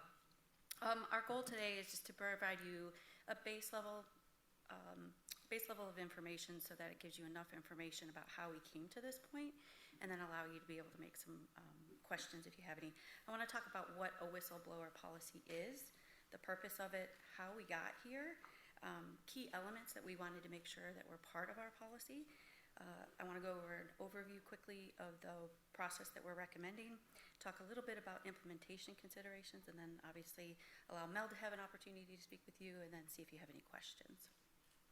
So a whistleblower policy is really a formalized process that allows procedures and guidelines for employees to feel comfortable and safe, to be able to report illegal, fraudulent, or unethical activities that they're concerned about, but also to make sure that there's a safety, that there's not retaliation, that they feel comfortable being able to come up and speak to that. Typically, the purpose of a whistleblower policy is to make sure that you're building a culture of integrity within the organization, which that is one of the key values of TheRide. We really promote respect, compassion, and integrity. You want to make sure that employees feel empowered and safe to be able to come forward. And it really helps prevent additional risk. If you catch things early, then you can mitigate potential financial costs. And then it just promotes accountability and transparency.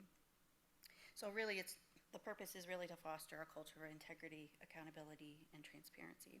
So the process that we used to get to this point is we looked at other organizations in the industry, and ironically, we really didn't find any of the other agencies in this area, or even in Ohio, that had really whistleblower policies, which somewhat surprised me.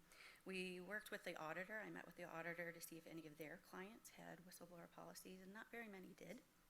And so I think, to Matt's credit, getting out in front of this and having a policy before something happens is really important, rather than trying to be reactive. So we looked at best practices from a nonprofit perspective or a governmental perspective in terms of where funding comes from and how to be best-in-class employer. Key elements of a really good whistleblower policy are going to have due process, and it's going to be fair for both sides, to make sure that there is a process in place that is already pre-identified, that employees know how to go through, and then whoever perhaps the allegation is against also has some respect in the process to make sure that there is an investigation that happens before information is finalized and determined or communicated, whether that be to the CEO or the board if necessary. Clear reporting procedures, and then confidentiality and the possibility of anonymity. So some employees are comfortable and they want to come forward and be able to put their name behind concerns. Some people might not be that secure and they want to remain anonymous. And anonymous and confidential are different. Confidential, there is a sense of where that information came from. The anonymity means that there is no way for me to be able to know who provided that. That could be somebody leaving something on my desk, and I have no way then to communicate back with them, but that's an anonymous tip.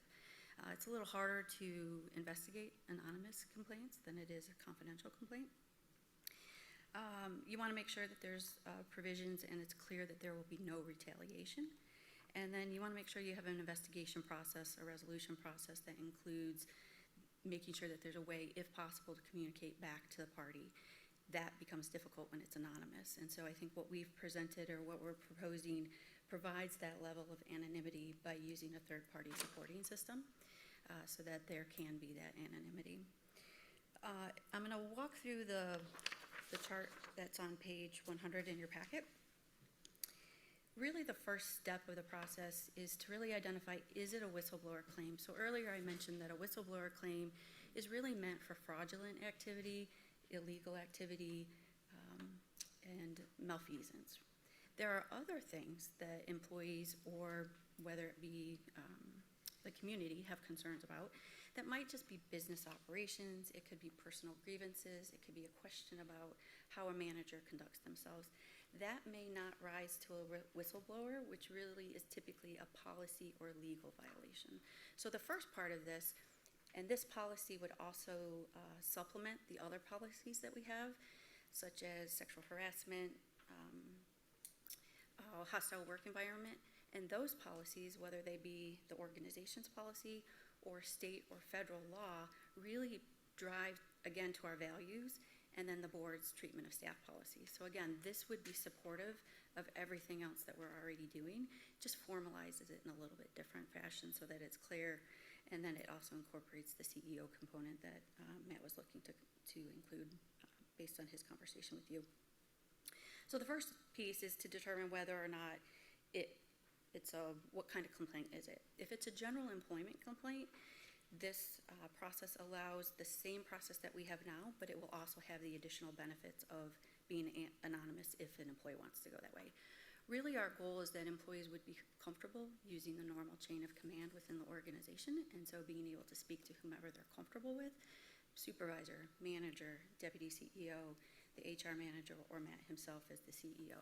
And ideally, that's a really great process. It means employees are already comfortable, and that's really the right channel for employee grievances, just questions about process, things that I might be just disgruntled with, that aren't necessarily a legal violation or a policy violation. So those general concerns ideally go through that process of speaking internally.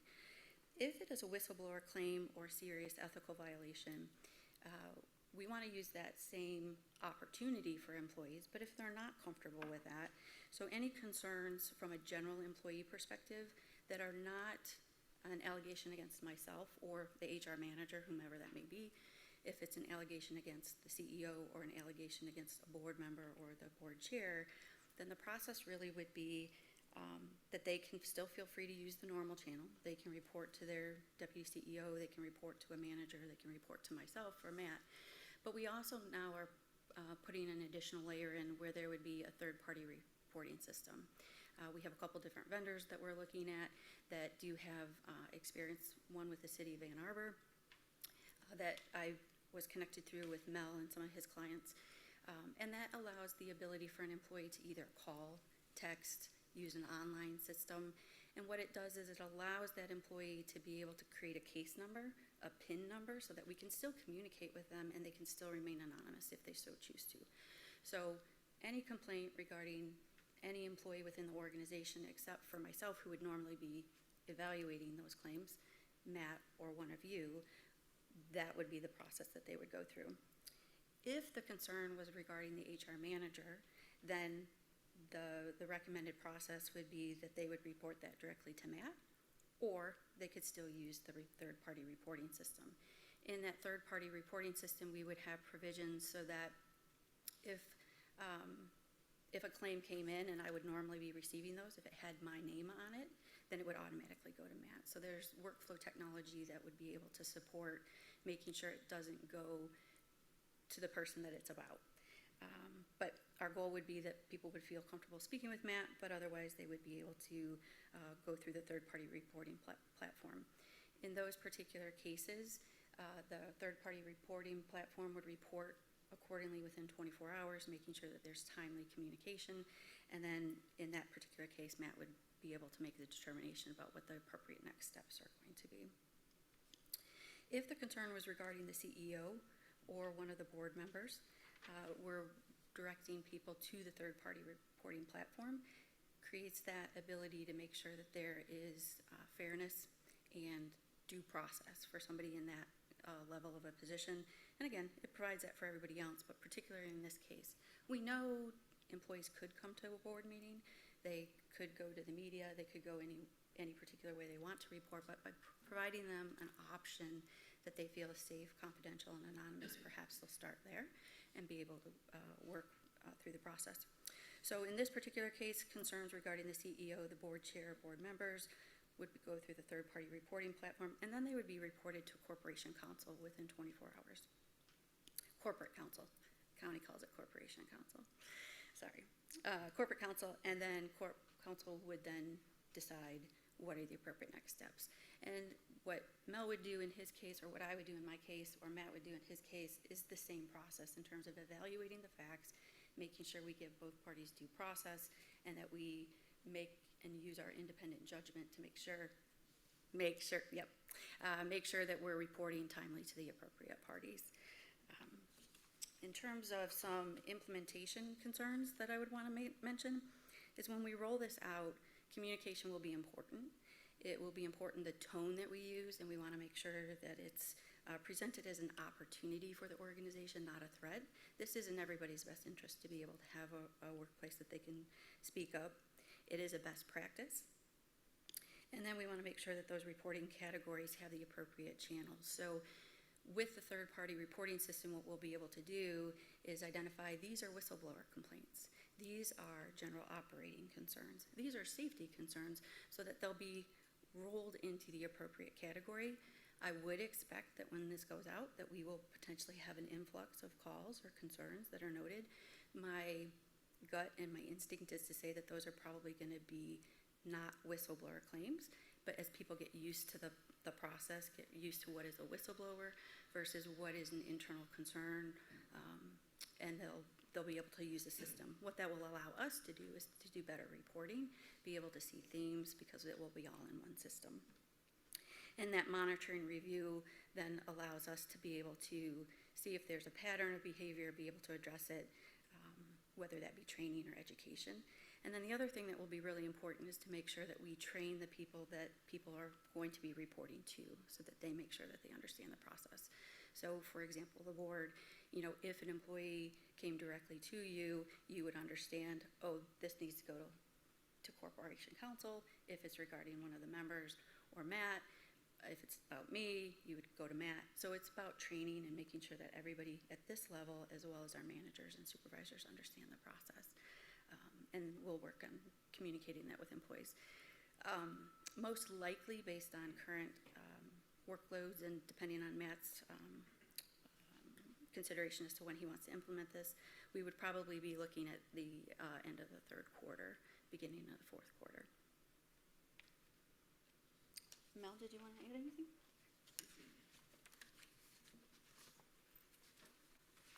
Hello, I'm Mel Muskovitz. I know many of you. Just a few comments, oversight. It's in these whistleblower claims, they kind of fall into a number of categories. Some are legitimate. There's bad conduct and it's reported. Some are, there's employee has a genuine belief, but they're misinformed, but they report it. Some have no idea whether the conduct occurred, but what they hear about is so serious, they report it. And then there's always those, maybe isolated cases where there's an ulterior motive without any real factual basis for making the claims. Regardless of the type of, the nature of the claim or why the person is filing it, it's very important that they be investigated. They be investigated regardless of what the organization thinks, if there was a motive or not, that the investigation be thorough. It may be done internally. In some cases, it may be a third party is engaged to do the investigation. It just have to be fluid depending on the nature of the allegations. And I think the most important thing, and why we've expanded it to cover both the CEO and then the board, have this third party where you can file anonymously, but also in a way that there can be feedback and interaction with that person, because often in an investigation, you get the information, you start investigating, you have follow-up questions for the person making the complaint. If it's anonymous and you have no way of contacting them, it really stymies the investigation. So the nice thing about this approach is that there can be this feedback, and also you can let the complaining witness, if they're anonymous, know what the result was. So I think all that we've built into it. To me, the most important thing is that there's never conduct that would be a violation of a whistleblower claim. But secondly, to the extent that you can keep these complaints internally, at least initially, so that you can investigate it. You don't want to, you'd rather have that process go through as we've identified it, rather than, seeing it on the news or reading about it in MLive, when then it's kind of a reactionary situation. We specifically say that employees have the right to go outside the organization, but we've certainly given them all the tools and options to do it internally, again, either anonymously or otherwise. So I think, and then again, as Monica said, training of the individuals who might receive the complaints, training about the non-retaliation aspect of it. It's not uncommon that you may have an individual who is filing a complaint, and it may be a legitimate complaint, but they're also one who's had some performance issues. So then you're dealing with a situation with, on the one hand, you have employment issues you have to deal with an individual. On the other hand, they filed a whistleblower claim. So that's where it's very important to, to do the investigation and to keep those things separate and to make sure that you're not taking an action against somebody because they filed a complaint. So I think that gives a little bit of the legal overview of it, and certainly answer any questions that, or if you have any for Monica or for me. Sure, and just before we open it up, thank you, Monica, thank you, Mel. I'm going to run through the hypothetical and make one clarification, then we're happy for questions. So let's assume there was, let's say, a harassment complaint against the CEO. Under this procedure, employees would be able to call this third-party vendor whose job is to keep things anonymous. Then, looking at the flow chart, knowing that it's about the CEO, they automatically route it to corporate counsel. This is the important clarification, that Dykema does not report to me, they report to you. Monica reports to me, which is, as her supervisor, if the concern is about her, that's why it comes to me, that's appropriate.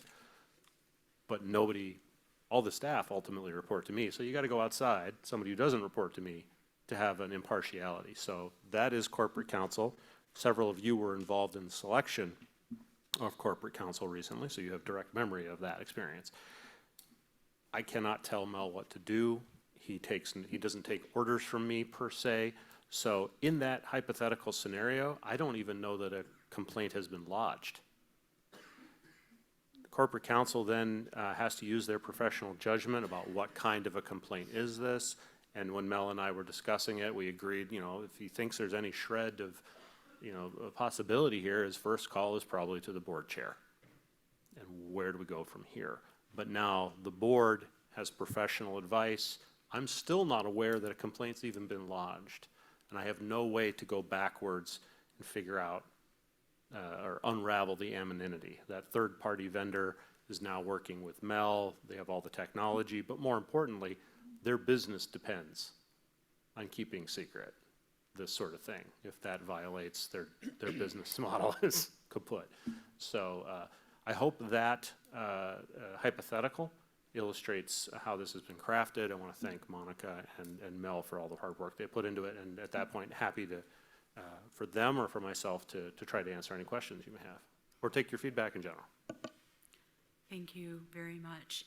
We'll open it up to the board now for questions or comments. Go ahead. Mike. Thank you, Mel and Monica. I had never seen a written policy before regarding whistleblowers, and it's certainly in the news all the time. Just this week, there's a lot about Boeing, for example. And of course, there's always a lot about government. But I really like this policy. I read it carefully. It seems very comprehensive. It seems very fair. I particularly like the provisions about employees being able to be anonymous, which I imagine isn't in all policies, if anybody even has policies. And secondly, I really like the no retaliation section, because that's what really gets into the news. And this, to me, this is laid out very clearly, and it looks like, to me, a terrific policy. Thank you, Mike. Any other comments or questions? Go ahead, Sue. Just a very quick one. I also like it very much. I think the work you put into it, it really shows. You raised something that I think is actually a real life scenario, which is sometimes an employee that is undergoing discipline, their best offense is, or their best defense is a good offense. Can you speak a little bit to that about how you keep it separate, the discipline of that employee and the whistleblower complaint? It just seems like in real life, that's a really hard thing to do. Yeah, and maybe separate is not the best way to describe it. I think the best way to describe it is timing is critical. If you have an employee who is a poor performer, hasn't particularly been disciplined, files a whistleblower's claim, and then it is disciplined, you're going, well, if it was bad after the whistleblower claim, why didn't you take action before? And that creates the impression that it wasn't the conduct, but that it was in fact the filing the complaint. So you have to look at what is the conduct that is engaged in that you're dealing with on a disciplinary standpoint. What is the timing in relationship to the complaint that was filed, assuming you know that the person did file the complaint. And often those who are performing poorly and are looking at to use this as a shield will report it, and self-identify, because they want to be able to say, well, now you're taking an action against me because of that. So you have to look at the timing. You also have to look at, so if someone files a whistleblower complaint, then they engage in misconduct, so it's afterwards, so you don't have the timing issue. But are you taking more severe action against that person than others who have done the same thing and weren't treated as harshly? So you're then looking at, that's referred to as disparate treatment. So it's, you have to look at the facts, you have to look at the timing, and you have to look at how you've treated other people. So it's a whole process. Unfortunately, I've done this a lot, and although I don't think I have not had to do it here, which is good news. So, but it is a process, and again, timing is critical. Thank you. Go ahead, Matt. I would also, Monica, do you have anything you wanted to add? I would add, Ms. Pauley is correct. When you create this sort of channel, you open yourself up for other things. I see that as just overhead. It's the cost of doing business.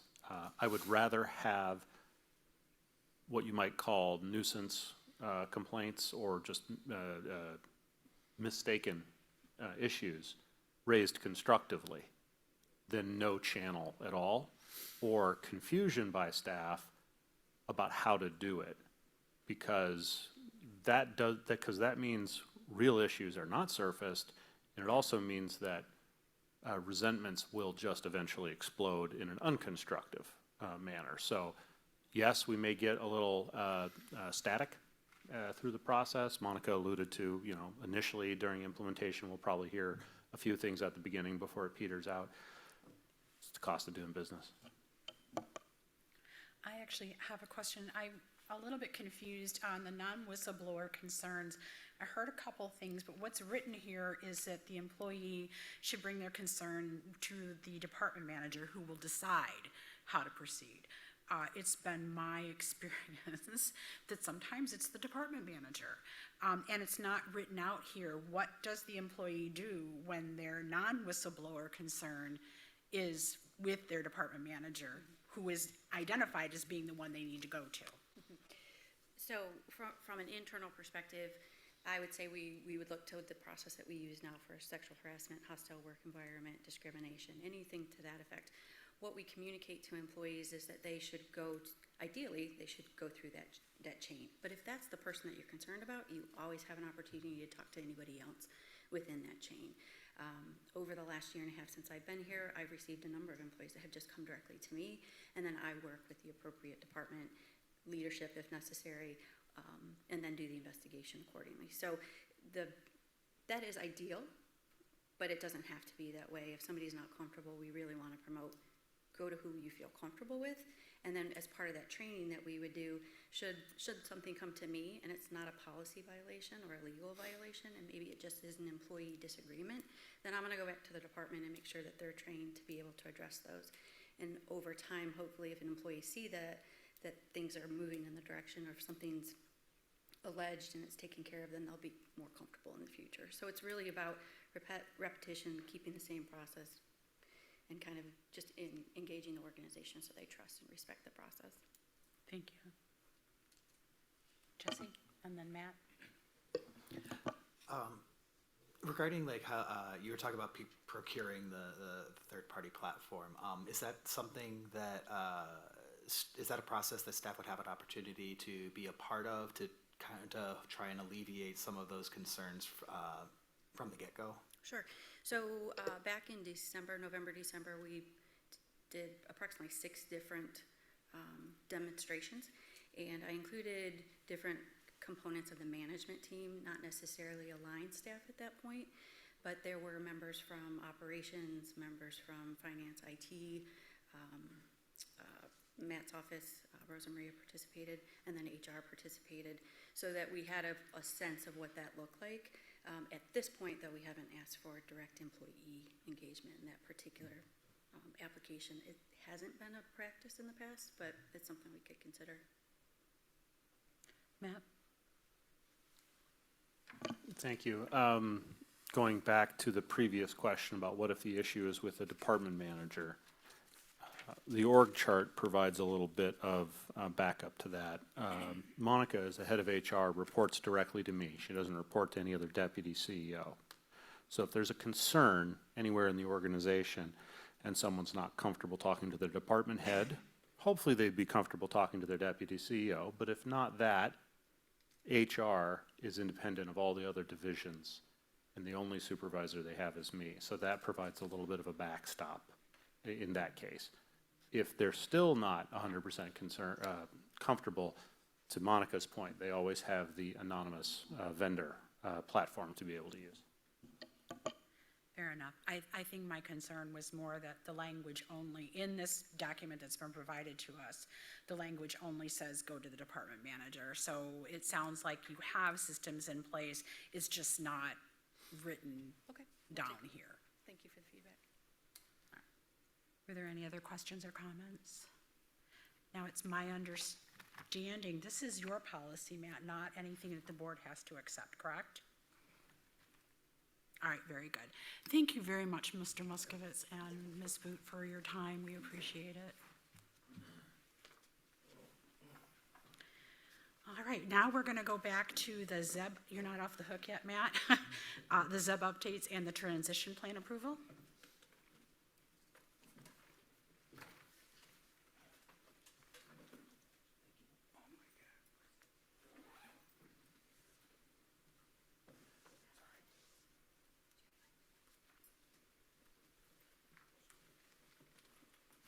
We've logged out. Oh. We will log back in.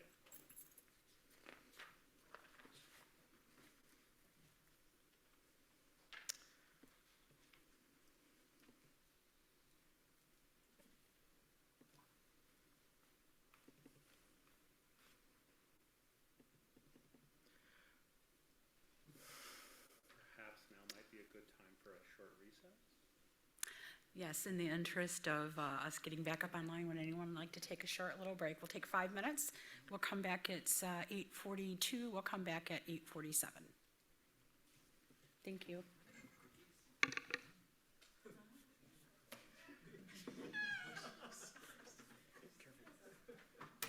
I say it took it off.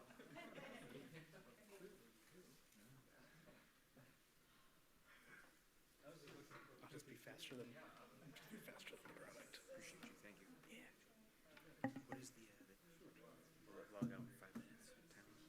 Or will it still be up? It'll still be up. The reason it went out is because it wasn't presentation. Oh, that's fair. Yeah, it was just PowerPoint was just open. Thank you. Yeah.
We're ready to get started back. Yes.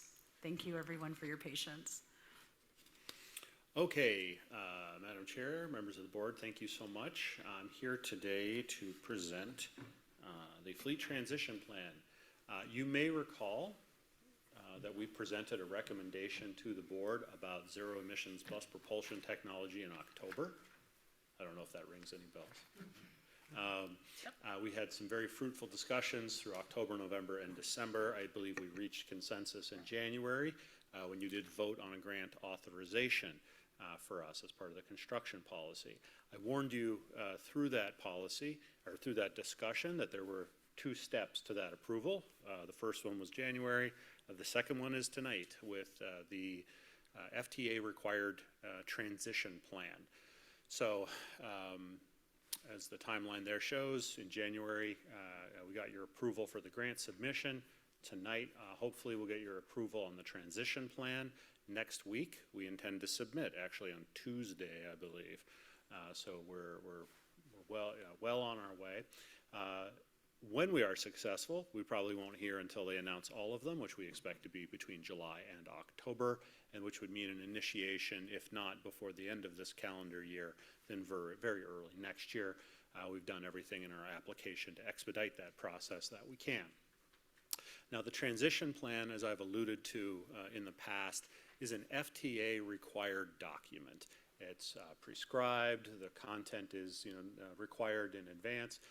And if you think about it, you're the FTA, you're looking at hundreds of applications. You want them all to look as similar as possible so you can do a side-by-side comparison and weed the weak ones from the strong ones pretty quickly. So that's why their process is the way it is.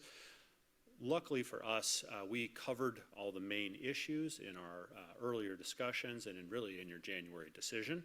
So this just repackages a lot of conversations that we've already had, but there are some updates and I want to highlight them for you. So the scope of the grant request, and I should mention that there are 2 grants we're shooting for, the low-no emissions grant and a related one called bus and bus facilities, and that's important because there are 2 different grants.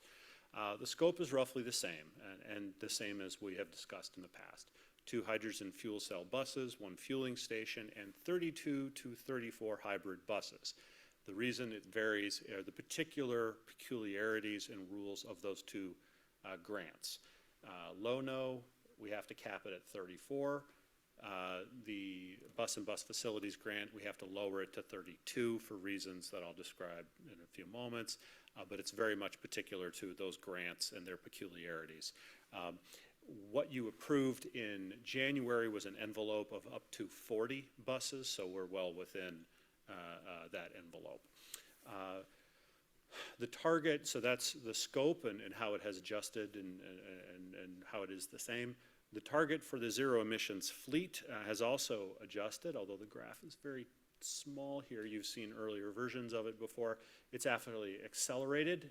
What we showed you in January forecast a target of 100% zero emissions by 2045. In these calculations, we've managed to bring that forward 4 years to 2041, so that's good. That would help us eliminate 7,000 tons of carbon a year that much sooner. But I do have to make the caveat, as we did all along, that all of this is not affordable with outside funding, primarily from the federal, but also the state government. So that really is the linchpin to this conversation. The budget that we have has a couple of, it's in the document, a couple things I'll walk you through. There are 2 pieces to this table, the top part and the bottom part. The top part we need to concern ourselves with. The bottom is really just context. The top is the grant that we are going for low-no, the biggest one. What I'll walk you through here, a couple of things. The fueling, the hydrogen numbers are roughly the same. I think it's about $200,000 difference on a $9.3 million ask, so that's roughly the same and was really just us sharpening our pencils. The hybrid bus budget changed quite a lot, and that's because when we were in January, asked you for approval for 40 buses, and that budget I think was $57 million. This is for a smaller number of buses, 34. That accounts for the entirety of the difference down to the number you see there of 48.3 in terms of totals.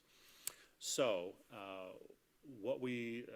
couple of things I want to mention about this.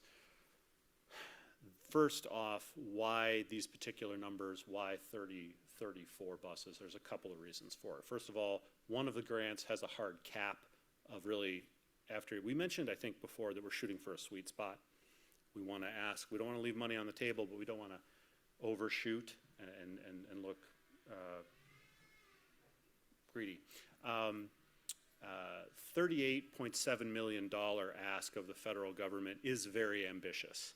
I reviewed the numbers of the last 2 years of awards. It is considerably higher than what most transit agencies have been awarded, and it's bumping up against a limit for one of the grants of $39 million. And so that's kind of where we're bumping up to those limits. I want to manage everyone's expectations that it's very common in these scenarios for the feds to come back and say, we like your proposal, could you accept less money? In which case my answer would be absolutely, I'm not going to say no. So I want to manage everyone's expectations about the top line numbers here. We may get awarded, but have to take less. That's still a win. But we're shooting high, and then we'll take a little less. The other thing that is a very welcome development has to do with the column in the middle labeled state money, and really that should be non-federal. In our industry, in these competitive grants, the feds will pay a certain proportion, 80 or 50%, for example, but they insist that someone else pays the other part. Usually that's considered match money. You got to bring some money to the table. It's like poker. You got to ante up. MDOT has surprised us and very generously said they're going to send us a letter offering to pay the entirety of the remaining share, so the other 20%. What that would mean is possibly nothing from our capital reserve going to this initial grant. So I want to, knock on wood about that again, but that's how the budget is shaking out right now. Dina's staff told me, yeah, it looks like we have to pay $75,000. I'm like, I think we could find it if it came to that. So this is good news, but again, knock on wood about that one. Let's see what MDOT's letter actually looks like. I don't actually have that commitment in writing. It should get here tomorrow. And then there's going to be one that it's actually awarded. Can they follow through on that? Because it's entirely dependent on what their budget actually is at that moment. So that budget is slightly lower. It's within the envelope of what you approved, the 57 in January. It's entirely due to the reduction in scope, the number of hybrid vehicles, and that's very much in us. I think as we suggested, we might sort of triangulating for that sweet spot of the grant. So that's the upper part of the table. The lower part of the table is more for context. That's stuff we're including with the FTA to help demonstrate to them that we've thought this whole thing out till the end game. That's money dealing with the conversion of the rest of the fleet to hydrogen fuel cell electric buses.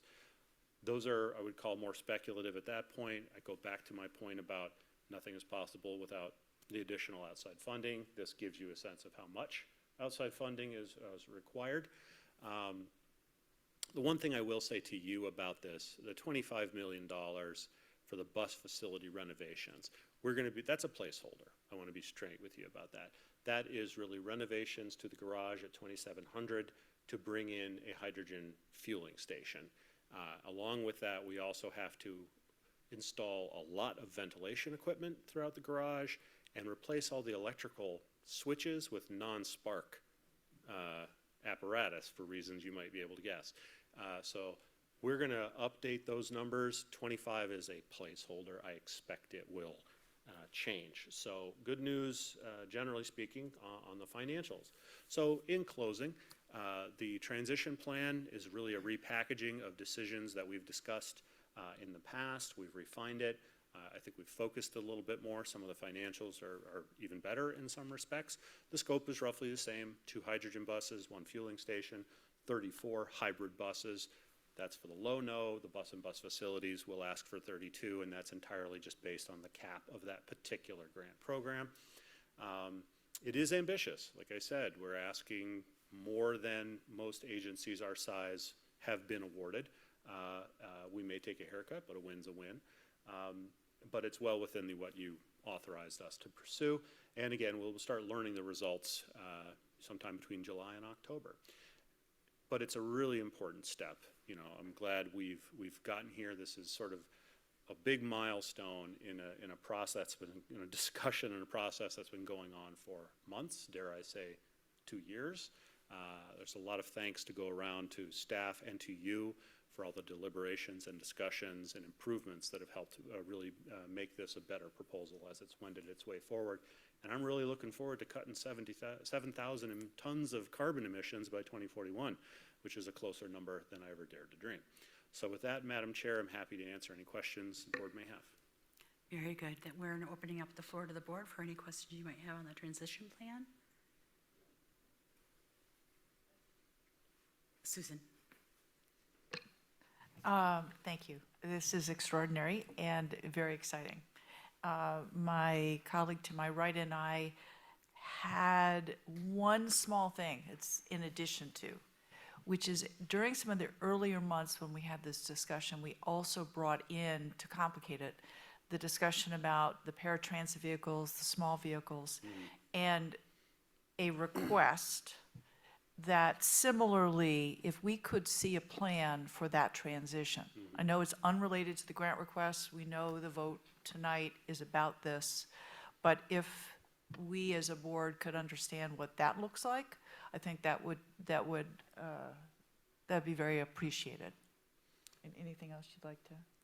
No, I'll keep my comments. Okay. I do recall making a commitment to take that up as soon as this one was underway. And George, I told you they would remember that. So we do have a meeting scheduled internally among staff to re-engage with exactly that conversation. I know it's already on the books. The exact date escapes me. We want to make sure this gets in Tuesday, maybe take a breather, but then that's kind of the next thing on our list. I'll put in a plug for the business plan, which is sort of one of the kickoff moments for our annual budgeting process. Rosa Maria and I are working on that now with George and Dina and Forrest, and it is quite prominent in there, the continuation of that work, not just for the A-Ride small bus fleet, but the auxiliary vehicles, what we call non-revenue vehicles, the trucks, the vans, as well as some additional things to dig down into our environmental sustainability, pretty much into every nook and cranny of the organization. So I look forward to sharing all that stuff with you. Any other question? Oh, Simi. Hey, thank you. I've got a question about the 7,000 tons annually, and just assumptions that are made in that. In the transition plan, there were times where it called out specifically zero tailpipe emissions, and then there was another time when it mentioned maybe we'll have electrolyzers, depending on sort of real estate. So I guess, what assumptions about hydrogen supply went into that Sure. emissions reduction estimate? So yes, this was a key part to the discussion about the hydrogen fuel cell, is how clean or dirty is the production of the hydrogen fuel itself. Those conversations are continuing. I think, as we mentioned before, it may be several years before the supply chain really matures and we can have green hydrogen affordably, but that is the end result. Very specifically, the business plan is going to call out the continued pursuit of that goal. Real estate discussions about the potential for solar-powered electrolyzers are still sort of getting kicked around internally. I'm looking to find a few fatal flaws, and if that works out, I look forward to sharing that with all of you at the appropriate time.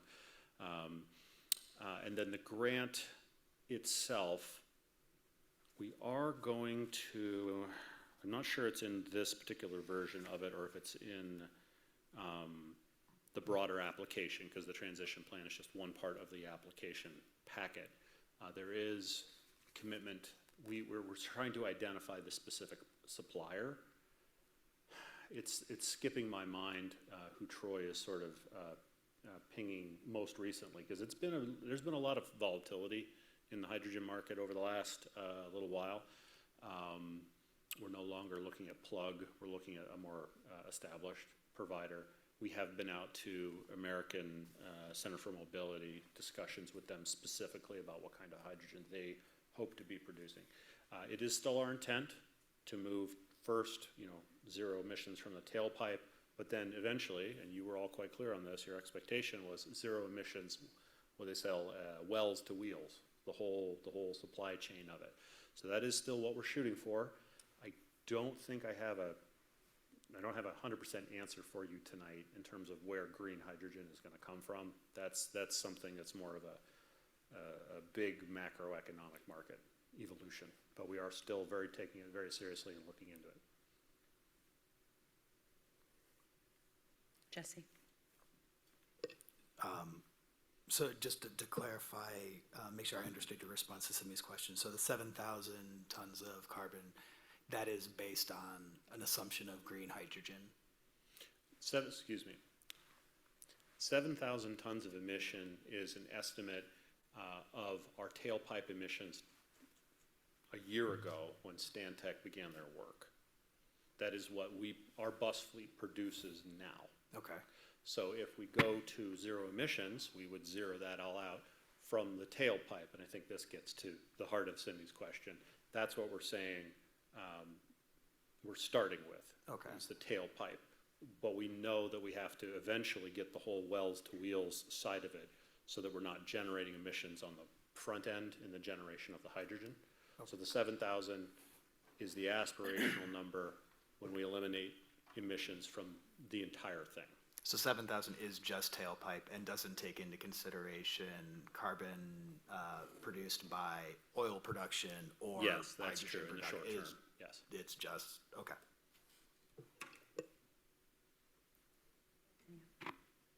Mike?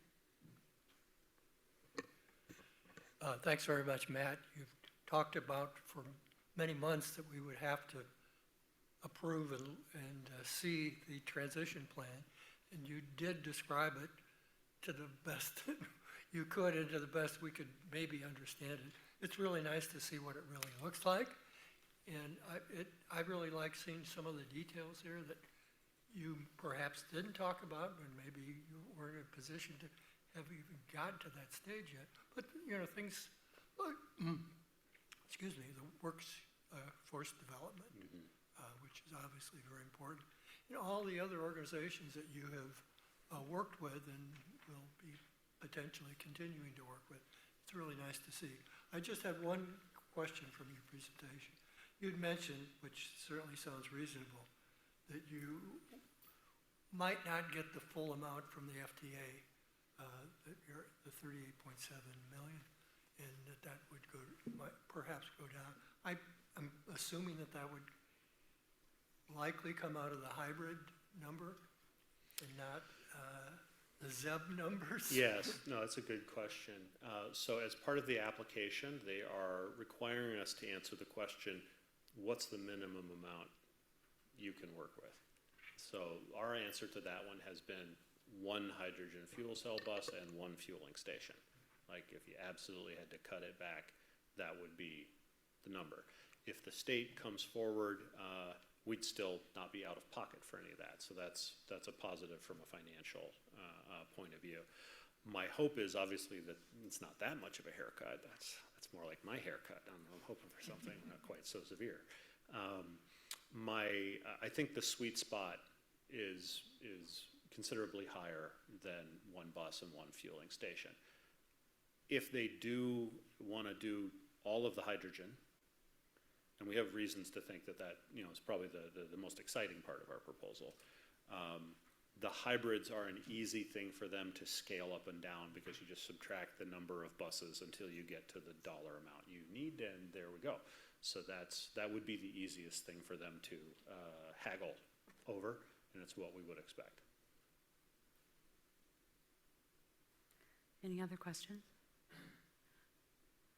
I have a question about, it talks about in the transition plan, it talks about the market and being able to meet the needs of our fleet. And it says that the choices are expected to significantly grow over time. I'm wondering, I know that we heard the direness of Nova's pulled out of the United States and we're down to 2 bus manufacturers. And so is there new news out there? Is there another bus manufacturer coming down the pike? Or are these current bus manufacturers looking at expanding, and is that why we're feeling so optimistic? What page was that? That's page 70 of the packet. It's page 4 of the transition plan, and it is the last line of the 5th paragraph.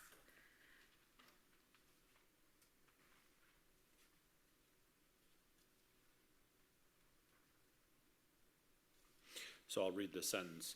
Fuel cell electric buses are a critical part of the zero emissions electric bus market, which continues to make positive strides with increased production volumes that in turn drive down costs. The technology continues to improve with each new model year. Nope, sorry. I guess it would be paragraph 6 then. Oh. I didn't count the first heading as a paragraph.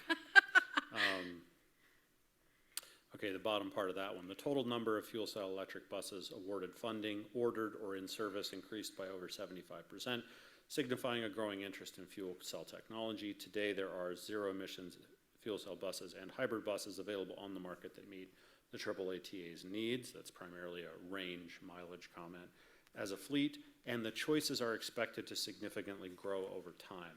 So there are 2 bus manufacturers presently on the market. One of them has a mature fuel cell technology, and that's New Flyer out of St. Cloud, Minnesota. Our standard supplier, Gillig, until a few months ago, did not have a hydrogen fuel cell option at all. So what this is in reference to is that Gillig has announced that it is in development. Their first fuel cell bus is undergoing road trials in the FTA bus racetrack, and in all places, Altoona, Pennsylvania. If you're not aware, Altoona. They do have a track, and they test it. So Gillig's is there. They have told us they expect it to be in production in 2026 or 2027. So significantly grow, well, going from 1 to 2, this might be a bit of an embellishment from the CalSTART folks in terms of large numbers. But 100% of all the manufacturers in the country, that's good. So I think that's what that's in reference to, and they may be talking it up a little bit. Okay, fair enough. Any other questions? Seeing none, thank you very much. And I do believe we need to take a vote on the transition plan to accept it. If there is no discussion, would someone like to make a motion on accepting the transition plan as presented in our packet?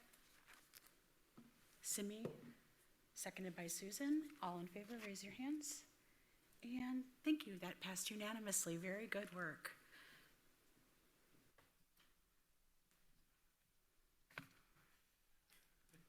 We'll let you sit down before you have to talk again. Do you need a breather? All right, we're going to go on to the CEO report and the DC visit debrief. Thank you very much. I feel like I'm one of those strange things where I'm going back and forth, conversation with myself, changing chairs. On page 101 in your packet is the CEO report. A couple things to highlight here.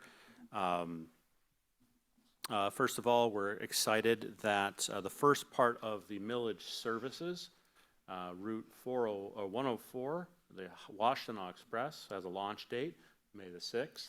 We're very excited about that. I want to thank everyone who's had a hand in that throughout the organization, in staffing, in training, in route design, and communications, a lot of hands, but also you, the board, for your support through this, and the voters, of course, for approving the millage. My understanding is that this is partially funded with an earlier grant that we won, so we could fast track this, and then the rest of the millage services are anticipated, I believe, in August. Does that sound right? Okay. I'm getting nods. That's a good thing. Next, the Ypsilanti Transit Center planning, I believe, has kicked off or is imminent, April the 22nd for the beginning of that. And hopefully we'll also be having a board meeting over there about that time. We're very excited about that, that entire process. Discussions with MDOT pertaining to US 23, we had one conversation, sort of an initial team-to-team conversation I'd characterize as a brainstorming session, but it was constructive. And I think there's sort of a path forward to beginning to bring a transit alternative into their planning exercise. So I'm excited about that. ZEBs, as we discussed, I'll leave the ledge update for a moment and ask Jeff to weigh in. And Scioto Township, I mentioned it before, but we did, several staff, mostly led by Ken Anderson, have been working very hard with Scioto Township. I know Jeff's been there a little bit, so has Forrest, but really I think Ken carried the flag working with them, working with their Board of Trustees, I think quite a bit over the last few months to sort of help them understand how as their 10-year millage comes to a close, what do they want to do with it? There were a lot of discussions. It was a whole new Board of Trustees. The original ones had all stepped down, so he was dealing with a whole bunch of new people. They were getting their heads around public transit for the first time. Scioto Township is very suburban, so it's not exactly our most familiar territory. So Ken did a fabulous job working with them with support from others on the team to really bring that home. And they have elected to renew and restore that millage with a vote, I believe, this August. So expect to hear more from the Scioto Township people, but very big thank you to all the staff who are working on that. We had a great staff event. Major League Baseball is a long-time passion for many staff, and we had a big barbecue. I think a couple of board members were able to drop by. Thank you very much. Staff really enjoyed it. Various committees met as expected. Just wanted to confirm we are sending a couple people to the National Bus Rodeo, so that's pretty exciting. I imagine it's the gentleman who won our local one and a couple of his management folks to be chaperones because they can't get too wild at bus rodeo. It's not expected or acceptable. So with that, we've had a bit more going on the advocacy side recently than normal. It's sort of an initial part of us stepping up and into that space. More to come on that, but several of us recently completed a spin through Washington, D.C. I wanted to ask Jeff to say a few things about that trip, and then perhaps other attendees would like to weigh in as well. Great, thanks, Matt. We'll just want to provide a brief update on our trip to DC last week for the APTA conference. Matt, myself, Dina, Susan, and Simi were able to attend. I think it was a productive conference. First day we had an opportunity to take in some of these sessions that were being held, including an update from the FTA, as well as a kind of state of politics in Washington, D.C. Really nice to meet some other leaders from different transit agencies across the country as well. The main day of activity was last Tuesday. We spent a good portion of the day on Capitol Hill meeting with, first met with Representative Dingell's staff, as well as Senator Peters' staff. Kind of the main crux, I think Susan and Simi delivered fantastic messages on update with the YTC and future plans with the YTC, as well as the ZEB update. Our main asks were, well, A, thank you, and then supporting our projects, whether it's through a letter or an extra push in DC. We also had a meeting with Representative Alyssa Slotkin's office, neighboring district to ours, mainly just an introductory meeting. There's opportunities that our paths might cross, so thought it would be good to start building a relationship with her office as well. But yeah, overall it was a really great conference. Appreciate everyone's time and going. Wanted to offer Simi and Susan any thoughts from you both. Hope you enjoyed yourself. Yeah, it was a great experience, learning experience for myself. I would have wished we were able to connect with legislators, but I saw the value of making our presence known and just continually sharing our story. So looking forward to seeing staff continue to do that and also playing a role in that as a board member.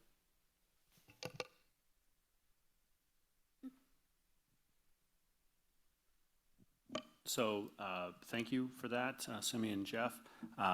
I also was negligent in mentioning, related to the ZEB work, that Jeff is filing in the earmark requests. We got one in and one to go, so we're swinging for every pot of money that we can on that one. So that really, one last thing, Jeff and I were looking at the agenda for the MPTA legislative breakfast, which was scheduled for this a couple weeks in May.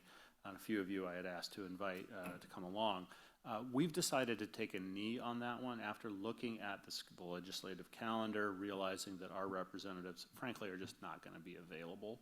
It seems like a bit of not the best use of time to drive up there, spend the night in a hotel, and then just have breakfast with a couple of lower staff members. So we'd rather let this one pass and circle back with those of you we had asked before, when we can schedule at a better time to actually get face time with the elected leaders themselves. So we'll do that, and we'll be back in touch with you. So with that, sort of concludes the CEO report. Happy to answer any questions. With that, Mike? Thanks, Matt. I just had one comment on your CEO report that had to do with the Blake. I have to say, I don't think I've ever mentioned this to you, but I was getting pretty tired of seeing this steady but slow progress words, and they're still in there, but I was excited to see that they've actually selected a developer. So I think that's a huge step of progress. Absolutely, it's definitely important. This is not a fast-moving exercise. That parcel's been in play, I think, for 20 years. So every step is sort of clawing away up the mountain. Forrest is closest to that process. Forrest, is there anything you'd like to add?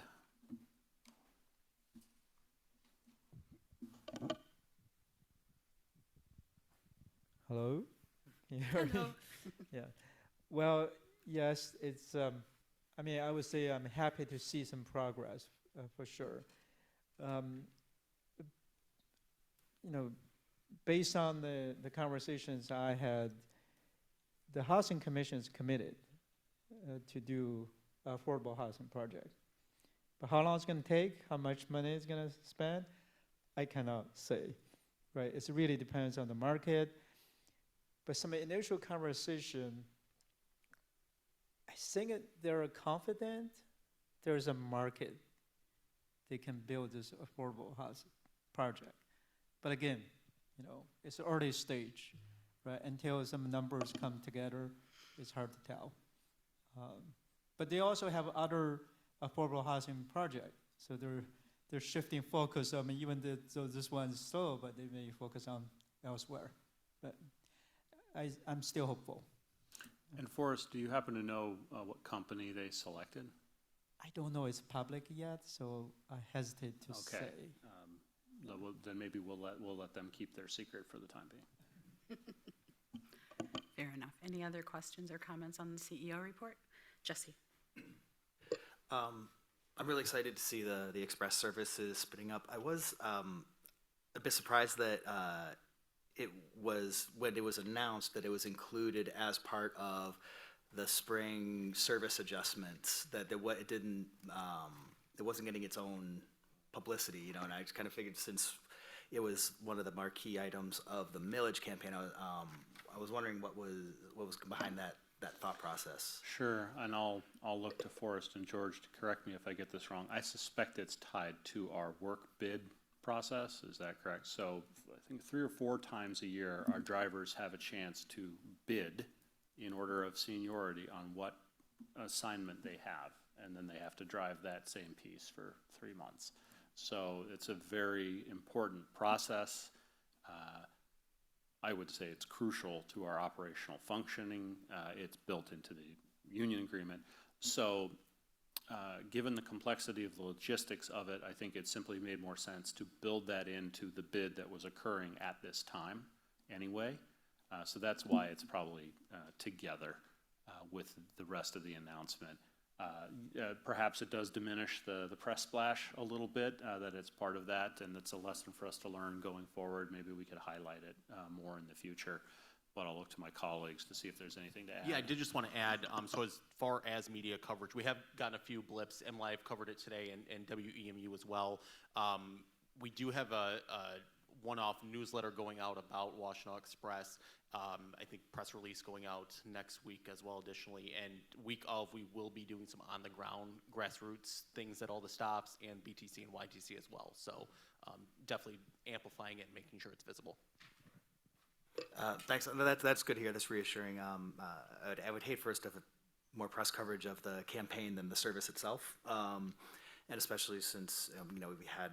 I remember we got a very weird grant for operational costs for that. Like this was kind of a big deal. And well, if there's anything that I or any other board member can do to help with that, let us know. Any other questions or comments? Seeing none, thank you very much. We'll move on to the May board meeting in Ypsilanti.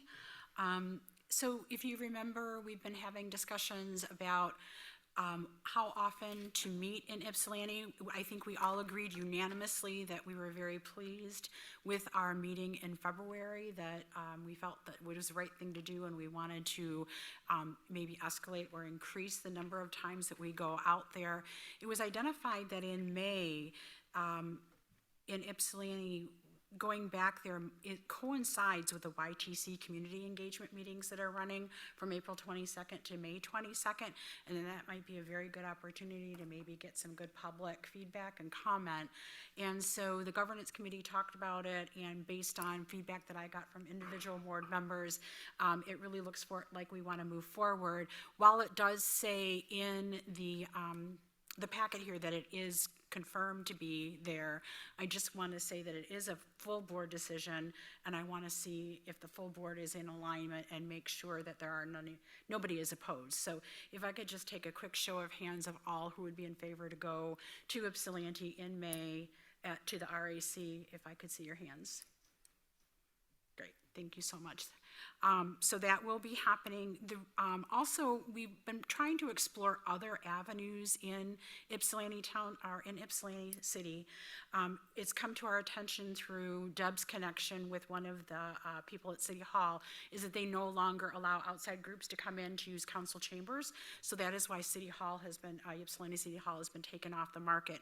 However, we are going to be exploring the Freight House as another alternative for the future. It would be nice to have multiple venues available so that if the RAC isn't available and we see another need, that there is somewhere else to go. So on May 1st, an IT person, Deb, myself, and I don't know if Jeff is coming in or not, but we were going to go check it out for accessibility and that sort of thing. So that's all I have on that, unless anyone has any questions. Very good. Then we will move on to action item recap, and that would be Kevin and Matt. Thank you, Madam Chair, and I belatedly started taking notes. So if any of you catch something I missed, please let me know. So working down the agenda, it sounds like the Open Dialogue Task Force is going to meet again, consider some of the questions that Rich has brought up and some of the information that Hugh provided this evening. You guys seem to enjoy that, and I'm really glad. Relating to communication support to the board, thank you for accepting. A couple things there. Mike has identified a oddly worded interpretation that I'll circle back on and sort of make a note about. And I think you guys said you wanted to maybe have a conversation at governance committee about sort of the process, the monitoring process in more general sense, and participation in it. Whistleblower policy, thank you for your feedback. I'm going to give it a few more days just for internal discussions, and then I'm probably going to move to implement that procedure, get that moving. And thank you for your support improving the transition plan this evening. I look forward to getting that paperwork off my desk and into Fed land soon, The deadline's actually Thursday, so we're targeting to get it in Tuesday, because sometimes the computers on their end actually clog up. So don't want to wait and rush the door at the end. And we will meet in Ypsilanti in May, which will be really nice. We're booking some time for Forest Group to really have some presentation time with you about the terminal project, and we hope to do a little publicity as well to get some more public in there and use the board meeting as an extension of the public engagement process for that project. That's what I had, and if I missed anything. Just a minor one. Can we get an updated calendar entry to show that it's going to be at RAC? Because right now it shows here. Oh, you mean an Outlook appointment? Yeah, the Outlook appointment. Yes, absolutely. We'll do that. Thank you. Go ahead, Susan. And Matt, not to be a pest, but as part of the recap, you were going to get us a vehicle transition plan for the other vehicles? Yes. Just to make sure it's recorded that it will come to us at some future point. Yeah. What I'd like to suggest is that the business plan is the next thing burning a hole in my desk, and it's built into that. And I have a date set with the team about rebooting that entire conversation. So as soon as I kind of have those things moving forward, yes, we will re-engage with that side of the conversation. Very good, thank you. I think that encapsulated everything, so then we'll move on to topics for next meeting. We'll hear additional ZEB updates. We will hear on the environmental sustainability policy for the very first time, our brand new policy 2.11. We will review governance process policies 3.5 through 3.8. And the budget process timeline will begin. We're starting budget season. And we will also hear the quarterly 2 financial report in June. Advocacy agenda and business plan is what Matt has stated. With that, we move on to final public comment. Kevin, is there anyone available that would like to speak? Yes, there is. Very good. Mr. Pawlowski, you are unmuted. Good evening. What a long meeting it's been. Thank you so much for the second opportunity to make public comment. Again, Robert Pawlowski, Vice Chair for the Regional Transit Authority, CAC, and Transit Activists. So I'd like to thank the staff and the presenters for my comment earlier, just trying to answer that question. I appreciate it. Very insightful.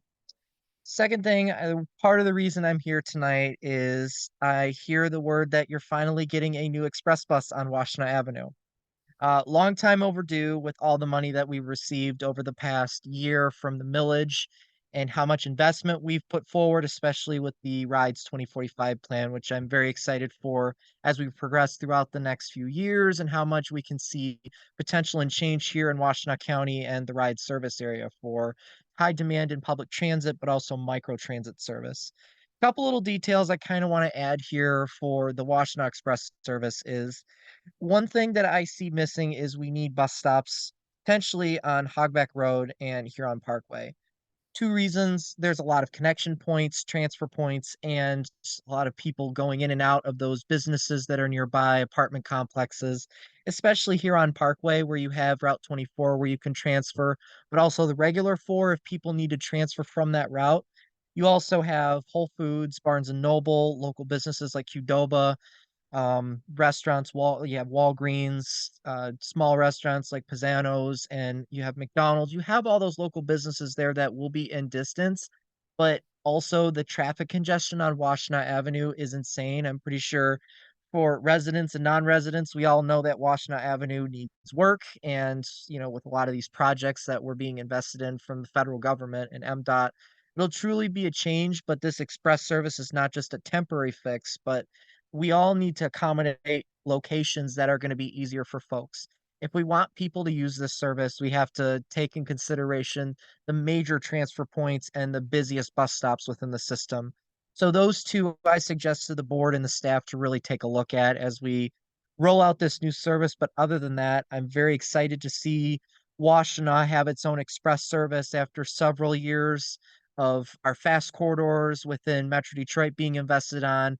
And now Washtenaw Avenue is getting its own service too. So big credits to the staff, the planning department, Jean and Forrest, and all of their amazing and tremendous work planning this out. And big thanks to, most of all, Matt for all his amazing leadership and trying to talk with elected officials, our local elected officials within the city limits of Ann Arbor, Scioto Township, and all the amazing partners we have here to invest in public transit in all the communities.